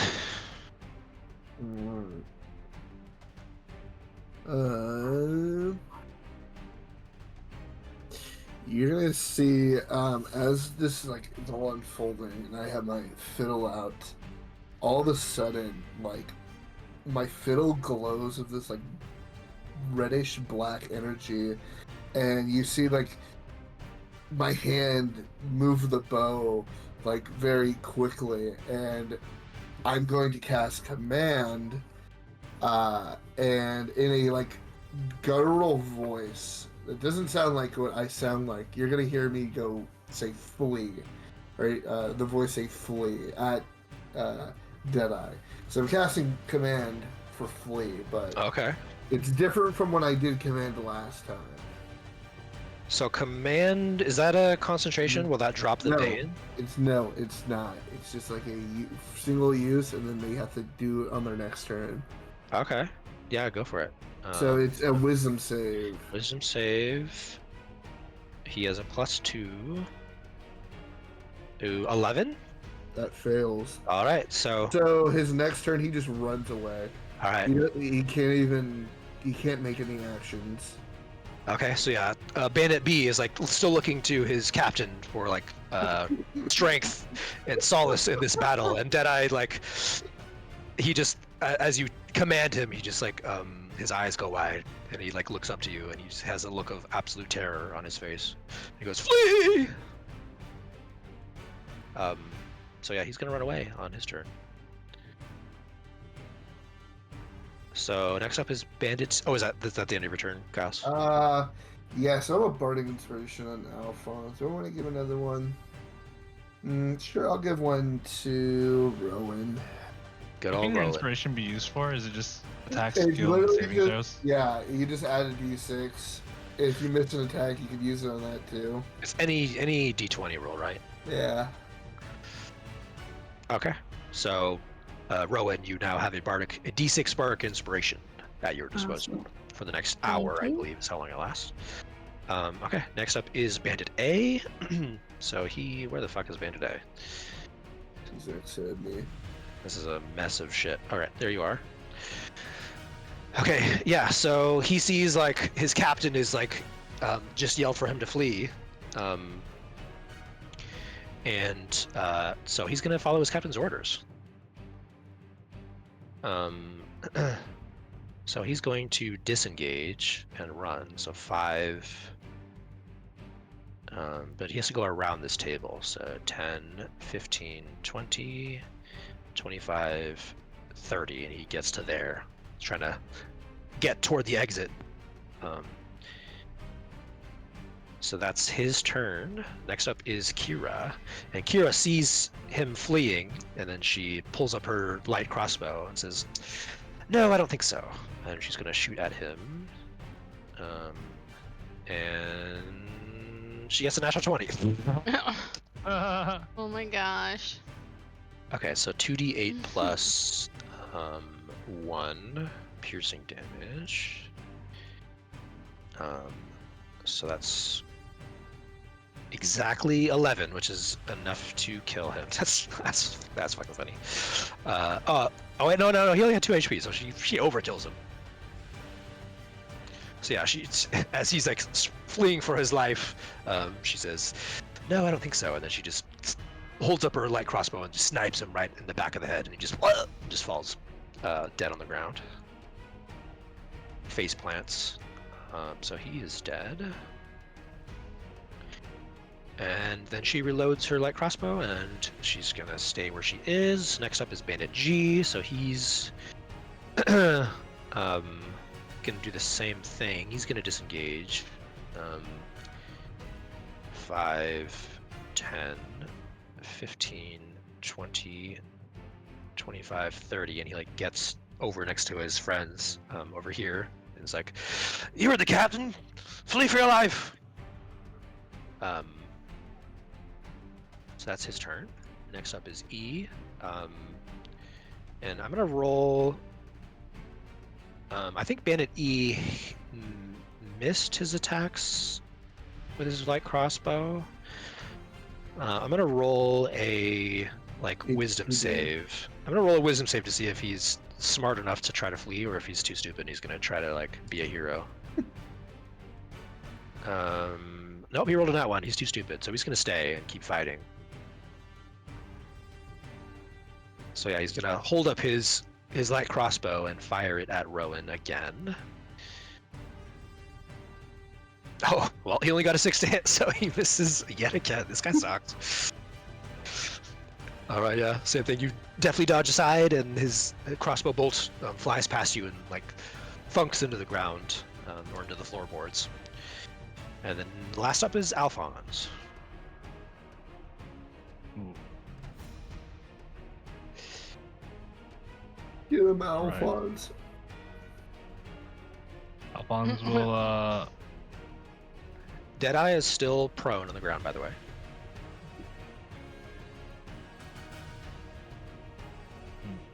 Oh, he's prone on the ground?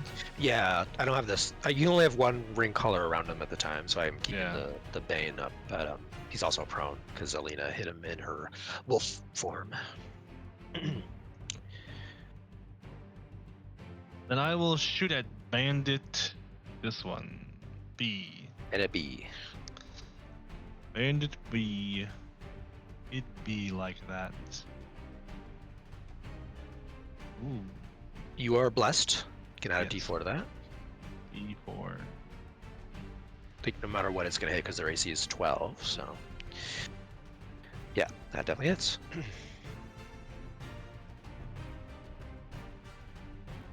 Oh, yeah, you kill him. You snipe him. 13 damage. So how do you kill him? Just pull out an arrow and straight between the eyes. Nice. Slam it in there. Yeah, he turns to Captain, who's laying on the ground, and is like, "Flee, flee! They're terrifying!" And he's like, "Oh, all right, Captain." And he's getting ready to turn around and run, and then you just snipe him right through right in the forehead. And he just falls down dead. Alphonse will pull out his rapier and hop down off the steps. Oh. Stand in front of Captain Deadeye. Oh, this is gonna be really funny. Where do you think you're going? All right, And that's next up. So next up is Captain Deadeye. So he's going to use half his movement to stand up, and he has to obey Giles' magical command, so he tries to flee. So he doesn't get to disengage, right? He just has to try to run. So that means there's going to be 3 opportunity. You guys get 3 opportunity attacks against him as he tries to flee the scene here. So Have fun. let's have Rowan, we'll just go from left to right. So Rowan, you go ahead and roll your opportunity attack first. Cool. You have bless as well. And So go ahead and add your bless to that. Oh yeah, and I have roll a- bardic. And you get a bardic if you need it, but go ahead and roll your d4 first. Okay. Oh, 2. 14 does not hit, so you would have to use your bardic here if you wanted to. I'm gonna do it. All right. Yeah. All right. That Oh, that shit. hits. That hits. Go ahead and roll your damage.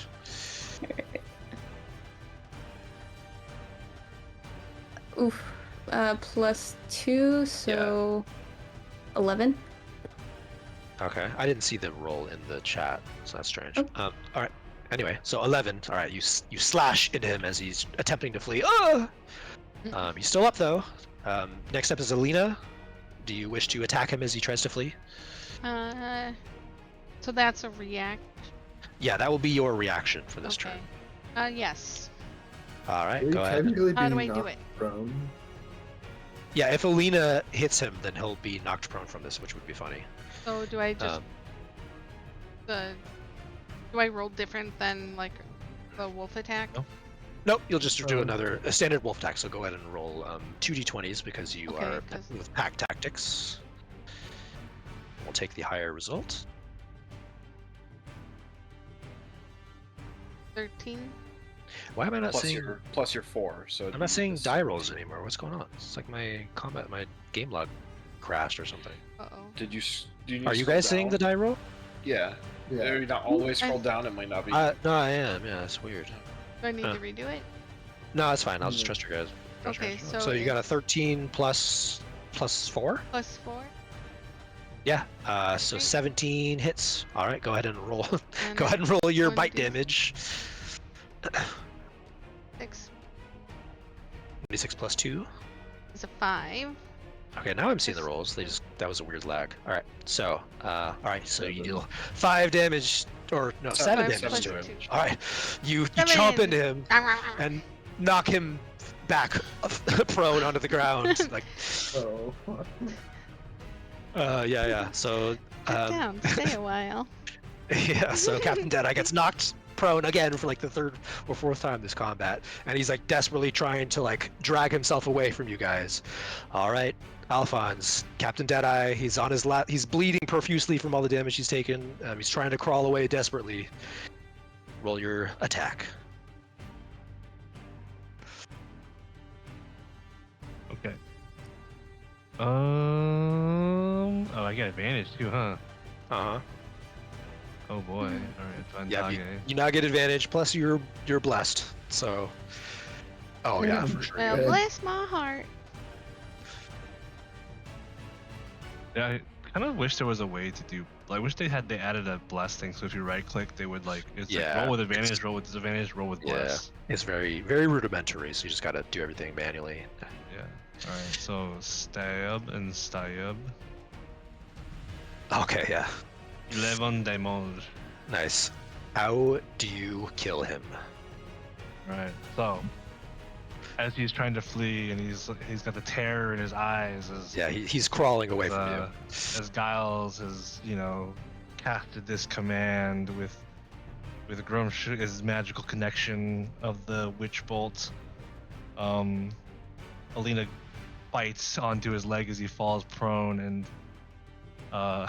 look at Rowan slashing him in the back, desperately to flee. Alphonse will jump on the table and then like Assassin's Creed just like jump down on him and fucking like leap and put down the rapier through his throat. Nice. And he just gurgles out like a splash of blood from his mouth. Yeah, and as he does that, when he drops down on him, he's like facing Kira the whole time and looking at her, and it's just like, yeah, that's right, I killed this bitch. Things you She- make me do for you. Yeah. She smiles and seems pleased with your efforts. All right. Pulls the rapier out of the captain's throat. Okay, so the last 2 bandits, they see their captain slain, and they They both just drop their weapons and flee and run out of the building. Here. So you guys, they drop their weapons, and they're going to. You guys can tell they're going to flee on their turn, so you can kill them if you wish, to. So I'm going to remove Captain Deadeye from the combat tracker. So next up is Alina. If we let them go, then they'll like say we're It's not. me again? You know, Yeah. to fuck with us. Oh. Just saying. So the combat isn't over technically because the two pirates are still alive. Can I tell them to just empty their pockets and we'll let them live? I mean, you can, but it doesn't seem like the rest of her party wants to let them live. And Kira also doesn't want them to live. Oh, fair Sure. enough. Her task Okay. for you guys, or the deal with her, was to kill all of them in exchange Which for ones information. are alive? Because I see. Oh wait, no, he's got a black. Just G and these two back here. G and E, they're Okay. both near the entrance. And okay, so then 5. And Okay. the dead bodies of the slain creatures on the ground, I'm leaving them there so you can like collect treasure from them at the end.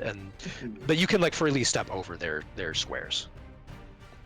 Okay, and then I'll bite Bandit G. All right. Rah! Okay, so then I do the rolly roll. Nice. Yeah. So go ahead and do. It's not. It won't be an advantage because you No, don't have 'cause any allies. How do I right undo now. it? It won't undo. Uh-oh. Okay, hold on. That's fine. I hit it too many times. Okay, boop.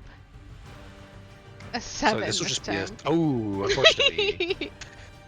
That is not enough. So you try to chomp at him as he's like attempting to flee the scene, and unfortunately your bite attack misses. Okay. That's it. Okay. All right, Grush.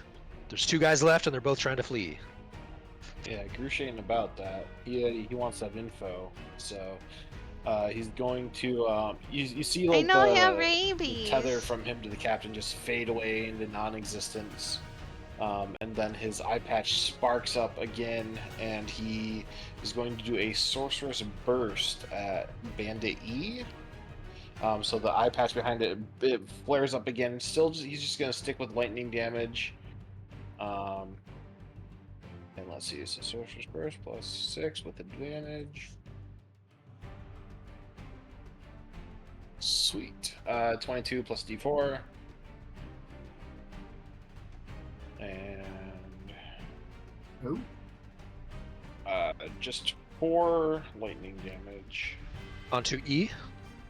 Onto E, yes. Okay. Cool. So you shoot a burst of lightning at him, and he winces from the shock of pain. Anything else? He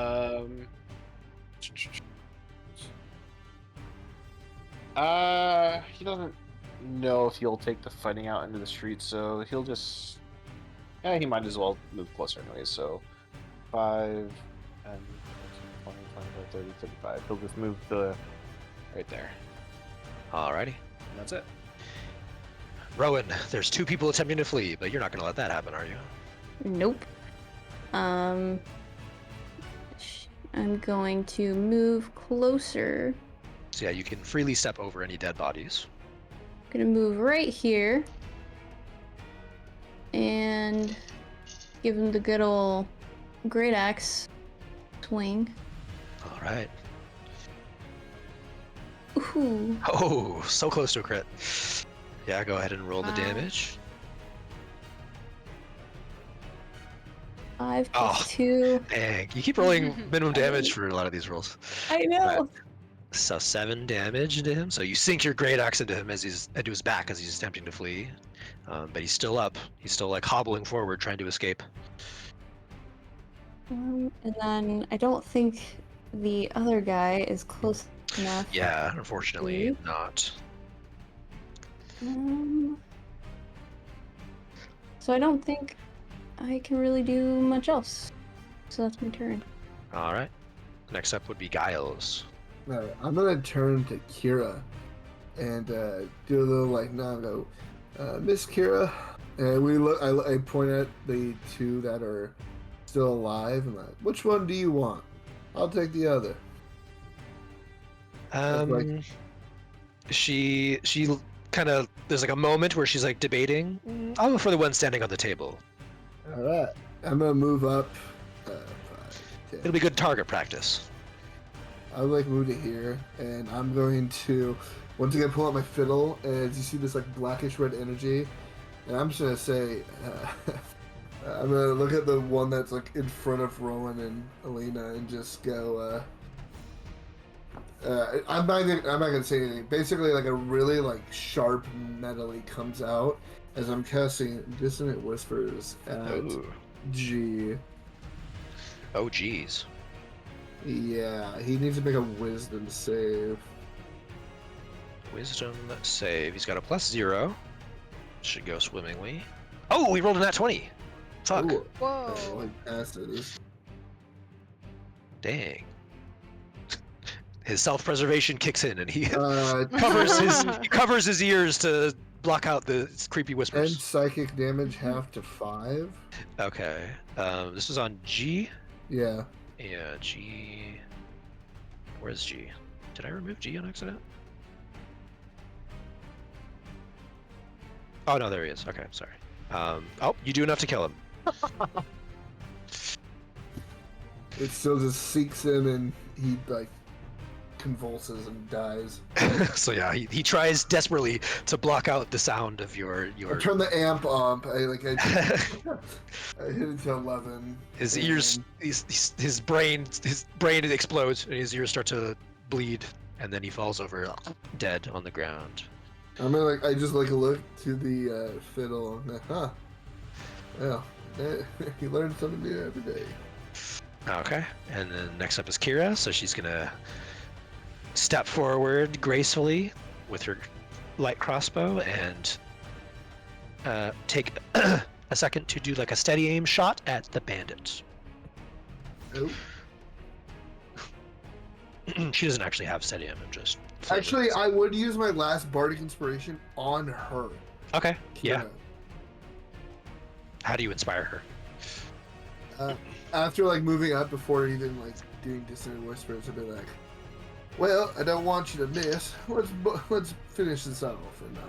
Just like give her bardic inspiration so she feels inspired to hit her shot. Okay. And she's gonna make her attack. Ooh. It's only a 10, but you gave me bardic inspiration, so I'm gonna use it. It's a D6, right? Yeah. Oh, max roll 6, so 16 definitely hits. So she's gonna fire off her crossbow bolts. Will this kill him? 6 damage. What's his HP at? Oh no, he's got 1 HP left.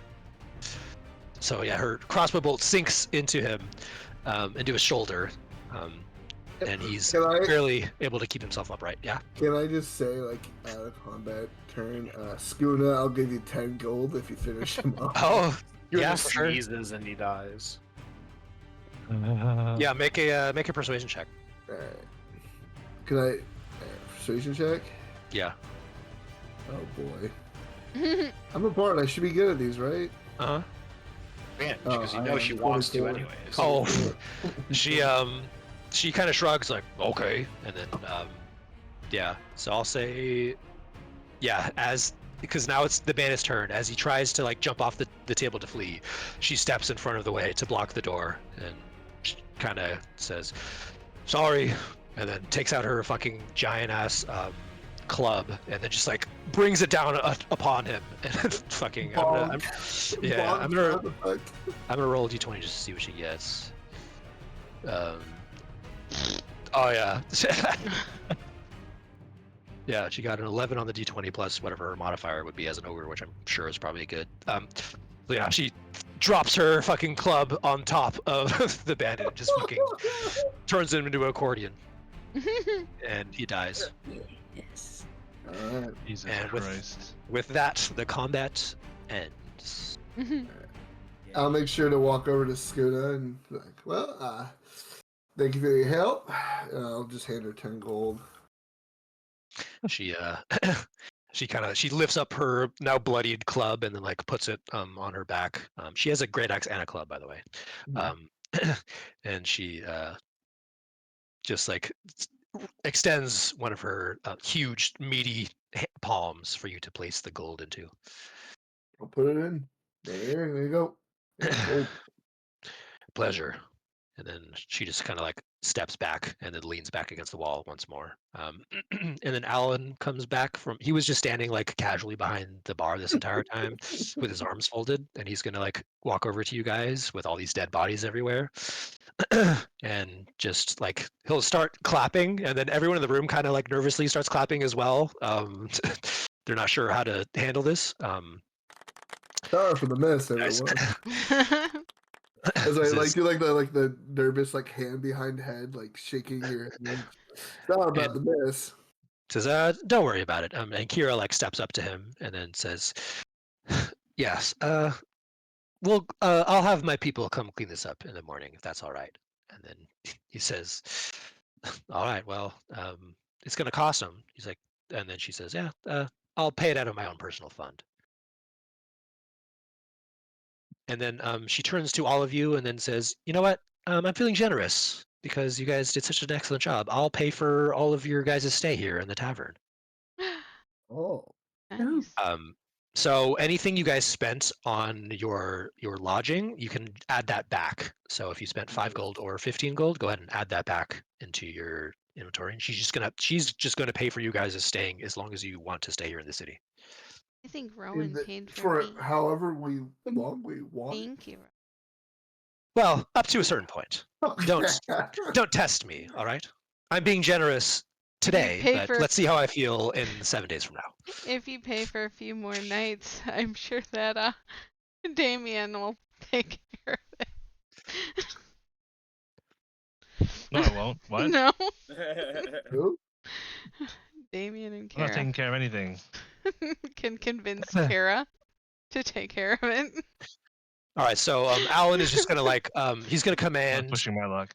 he's gonna command Skuna to like walk throughout here and just like grab all of the dead bodies of all these pirates and just like shuffle them into like a side room Can so that we they can be collected later. Can we search it first? Yeah, you guys can search through them before she does. Yeah, I'll let the so- I'll let the pickpocket search. Have fun, Alpha. you guys don't even you don't have to roll any investigations. They'll just tell you what you find.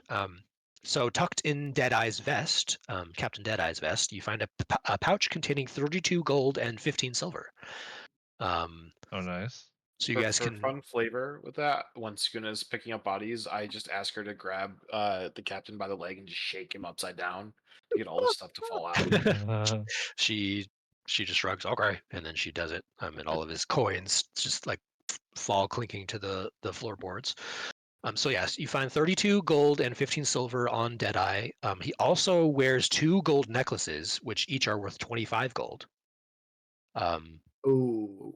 Ooh. And he has he also has a black and gold ring with like a white pearl set in it, which you suspect might be worth 125 gold. Oh.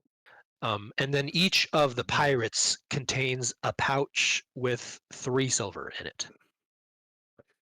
So there were Can you write 7 that- pirates. Can you So write that that in means Is there a way to like copy paste Yeah, all yeah, that let in me- general? I'm just gonna do. Okay, so there's 32 GP. May I humbly Actually, request? here, let me. Just I'm gonna take a screenshot of this in the actual like book, and then I'll just 7 yeah, what pirates is it? with Windows Shift S. or 3 silver. Here, let me. over. I Yeah. rolled. So here it says 1d6 silver for all the pirates, but I rolled it and I got a 3. So so all of them have 3 silver, and then the rest of the stuff is what you find. May I humbly request just the ring and nothing else? Nobody, nothing. Just the ring. Humble, so humble. You want the I'm ring? I'm not selling it. He just wants to be dripped out. I want Yeah. He wants the I'll fucking. pay He wants the to wear extra. that shit. I will pay the extra. Am I allowed to comment, or am I not here right now? You can make jokes, but in game your character is not with the party. Yeah, I don't know if you want to like introduce me at the end. Of the No, session, or- the first session that you're able to actually play with us, we'll do an introduction. That'll be next Monday. I will like burn heaven and hell. Like, No worries, no worries. I'll take that. Like the science can wait at this point. There is no stopping science. Apparently not. Okay, so that's the loot you guys find. You can distribute that however you wish. I wonder if this gold ring is like an actual. No. Alright, I'll just add a custom item. How much did you say was on the bodies of the pirates? Is it 3 gold each? Yeah, I rolled a d6, and I'm just gonna say that's for all of them. So each of them has 3 silver each. 3 silver. Yeah. Okay. Well, Giles won't want that. No. You guys can take all the gold. I just want the ring. I want that. And it's not even. I'm not selling it. That's just going on my finger. That's a really nice ring. So yeah, how would you guys want to distribute this bounty? Yeah, I guess. Plunder. So if we sell the 2 gold necklaces plus everything, It's it's 82 gold gold. and 36 silver. Well, you haven't sold the necklaces yet. You still just have them. So if you want to sell them, we'll have to do like a merchant thing. But we'll save that for next session. Okay. Yeah. I have a bunch of things that need to be sold as well. Yeah, I assumed you've been collecting a bunch of like statuettes and stuff. So yeah, the Tiamat statues. I don't know how much people want to. they're fancy statues. So any merchant would purchase them. They're not inherently evil. They're nice looking. Okay. I will So- say Rowan probably wouldn't care too much. She was just in it for the information. Okay. Yeah. So if you can keep the black and gold ring, then we just won't pass the Tiamat statue gold to you. That's fine. And I think that will That's cover. fair enough. Yeah, that will cover that. So you can have that. And everything else is 32 divided by 5. 36 silver. 6.4. With 3 gold. Grush would offer. So it'd be Grush 35 used gold and Grush used to be a merchant, so Plus he'd offer to take the fives. 2 gold necklaces to sell and divide later on. If you guys just want to take the gold and divide now, and trust him to be able to get good prices for the necklaces, and he'll just take a larger cut out of that later. If that's easier. So how many people?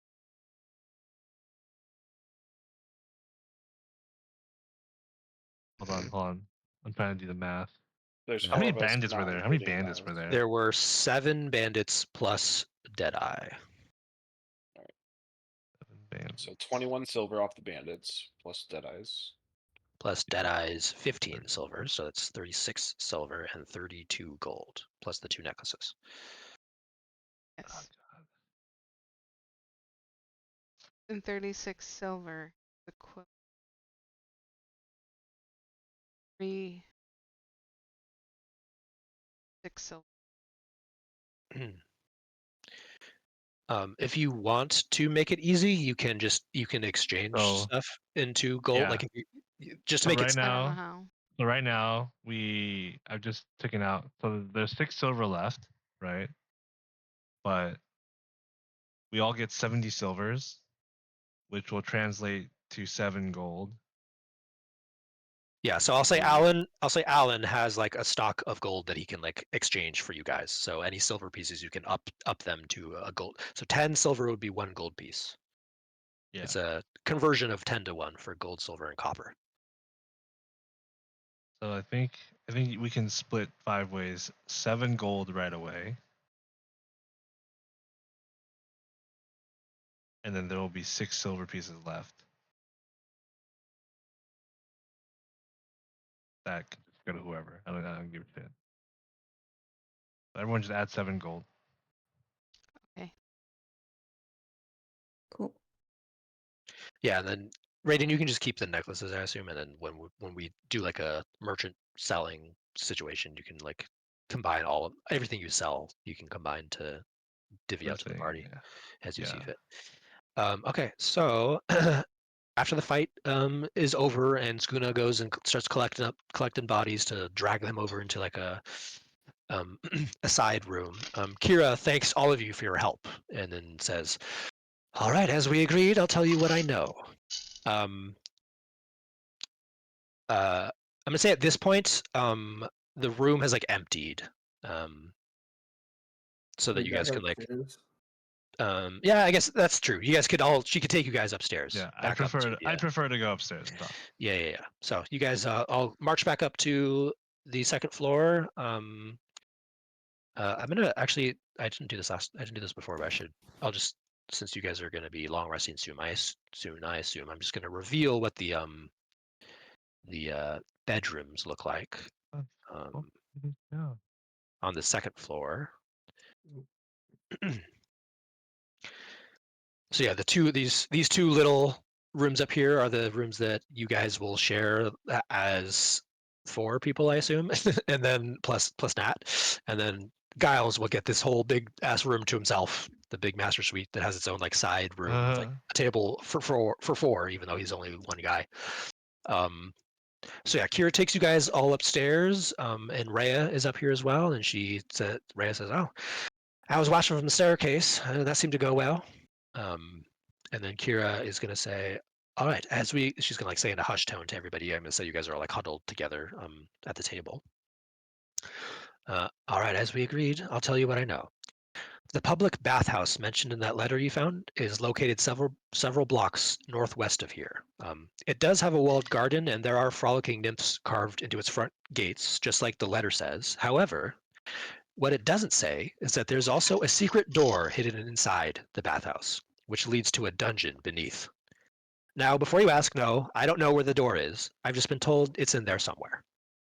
The court has placed somebody to stake out the place a few weeks back when all the murders started happening in the lower city. And apparently, followers of the Dead Three have been seen coming and going from the bathhouse frequently. The killers are likely hiding in there. It doesn't surprise me with, those seedy taps and dungeons. So, makes sense. Makes it pretty easy to wash the blood off your hands. Well, that's right. And Rhea like speaks up and says, "Did you say murders?" And then Kira's like, "Yes, a spree of murders started some weeks ago. Random people disappearing, then their bodies turning up in odd places, cut to ribbons or dismembered. Grotesque stuff, really. The Flaming Fist didn't do anything about it, because who cares if a bunch of lowborns turn up dead? There's no coin to be gained. The court looked into it and determined that the Dead Three were responsible, but their motives were never made clear, so that's as far as we've gotten."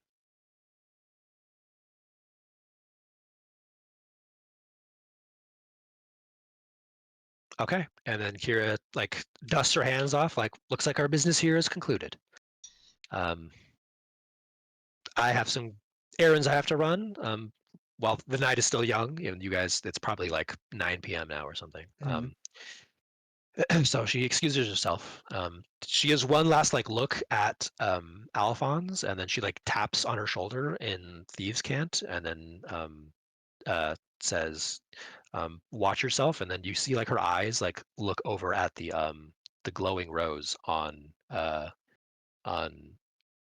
Grush, and then she like gives you a wink, and then then walks down the stairs and disappears out of the inn. Now Alphonse looks like Grush, but doesn't say anything.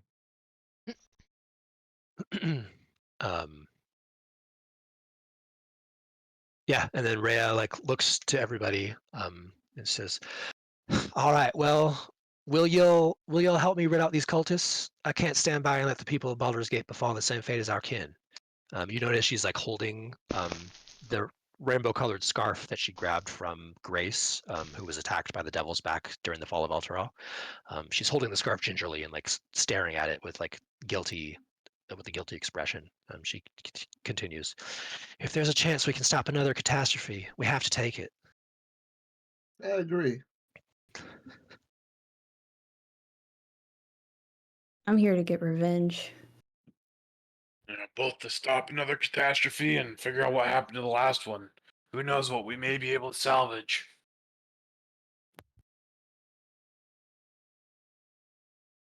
Does Alphonse say anything? No, he didn't say anything. All right. And then Rhea also says, well, I understand I'm asking y'all to put yourselves in danger once again, and I deeply appreciate everything you've done so far. Most of the Hell Riders might be gone, but not all of us. A contingent of riders went up to Waterdeep before the city fell, and you guys remember, like, that was the reason you guys were hired, is because they were, like, understaffed for a little bit. So when that contingent returns, I plan to make contact with them and see what our next steps are going to be as an organization. I'll make sure you're all paid for your services, don't worry. The Hell Riders' pockets go deep, even beyond Elturel. Well, I guess if there's coin, then I'll be there. All right, it's settled then. Y'all, when you're feeling up to it, y'all will head over to that bathhouse and deal with the cultists there. Meanwhile, I'm gonna speak to Kira again in the morning. She's gonna introduce me to an important member of the court, and we've got to try every option at our disposal at this point. Does that sound good with y'all? Sounds good. Fine with me. Sorry.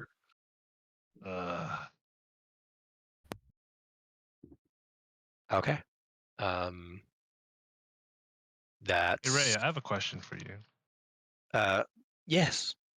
How high up are you in the Hell Riders? I almost said Hell Divers. The Hell Divers. How high up are you with the Hell Riders?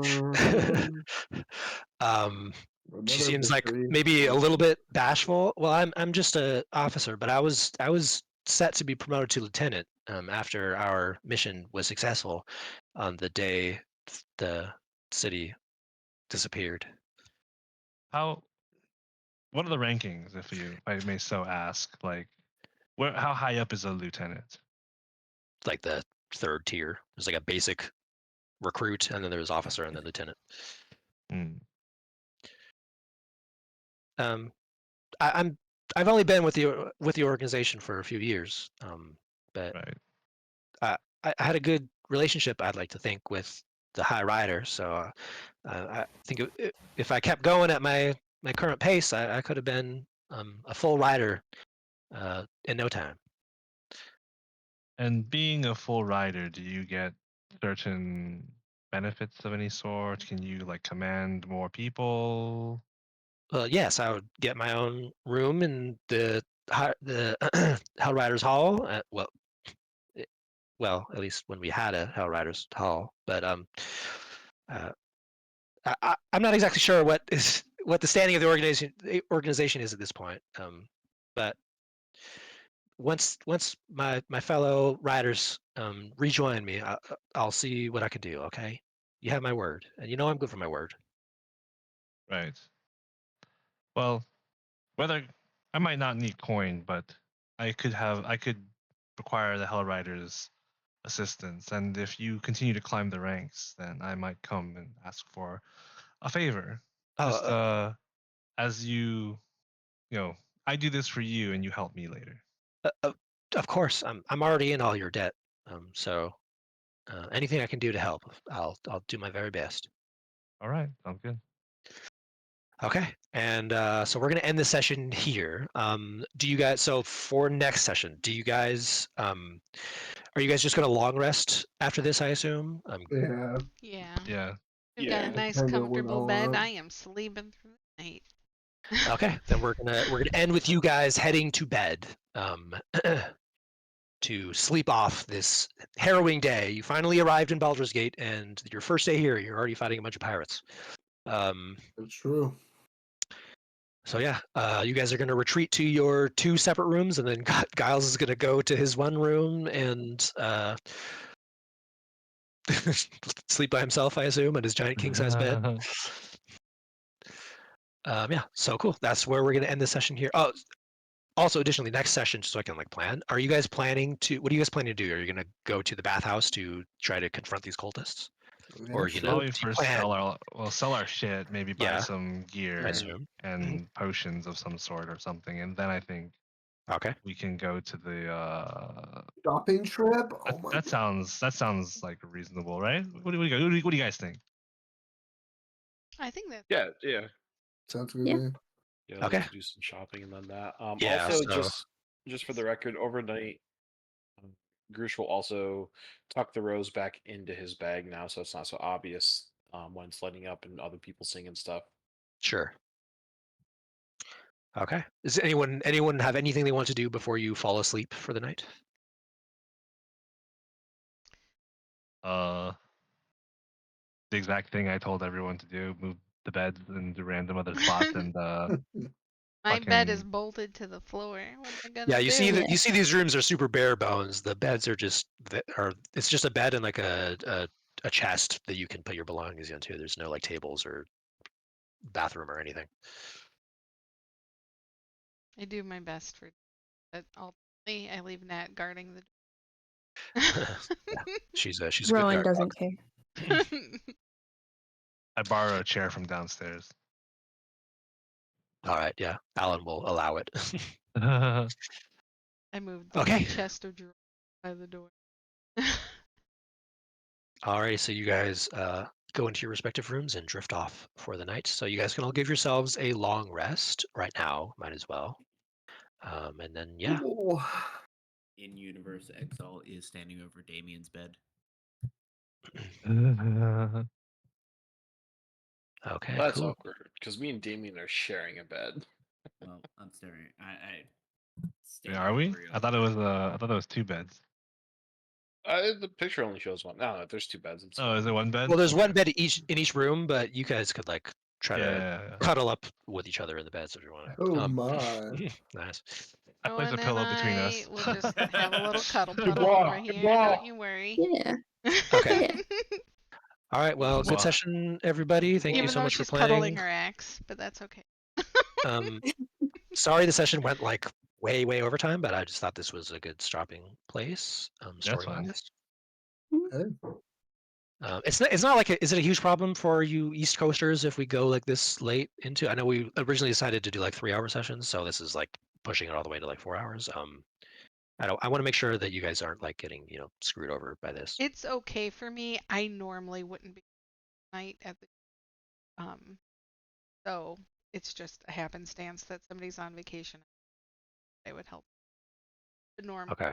not like that, so I can go. How about you, Brendan? Yeah, it's I know not a you said you problem. have I hate my work on job and it Tuesdays, right? sucks, so I'll just sleep through it tomorrow. All right. Yeah. It's fine. It's Wow. fine. I'm gonna really try to have a 3-hour cutoff. It's just if we were like mid combat when that happened, so I didn't want to like stop it, mid combat like that. Yeah, no, legit. I don't mind going to midnight. It doesn't bother me. Okay. Cool. Well, awesome. So GG's everybody. Oh yeah, Ryan. I guess you're also East I'm not Coast. East Coast. I'm Central. Oh, that's right. That's right. You're in are you in Yeah, Georgia. so it's like, I mean, I wouldn't be. I don't have any commitments until like 10:30 tomorrow. Okay. Cool. I typically. Yeah. I typically don't go to bed until Like I said, I'm gonna try to, if it's like a story moment, and if we're not mid combat, I'm gonna try to just cut it off at 3 hours, and then we'll like be able to easily cut it off there. But if we're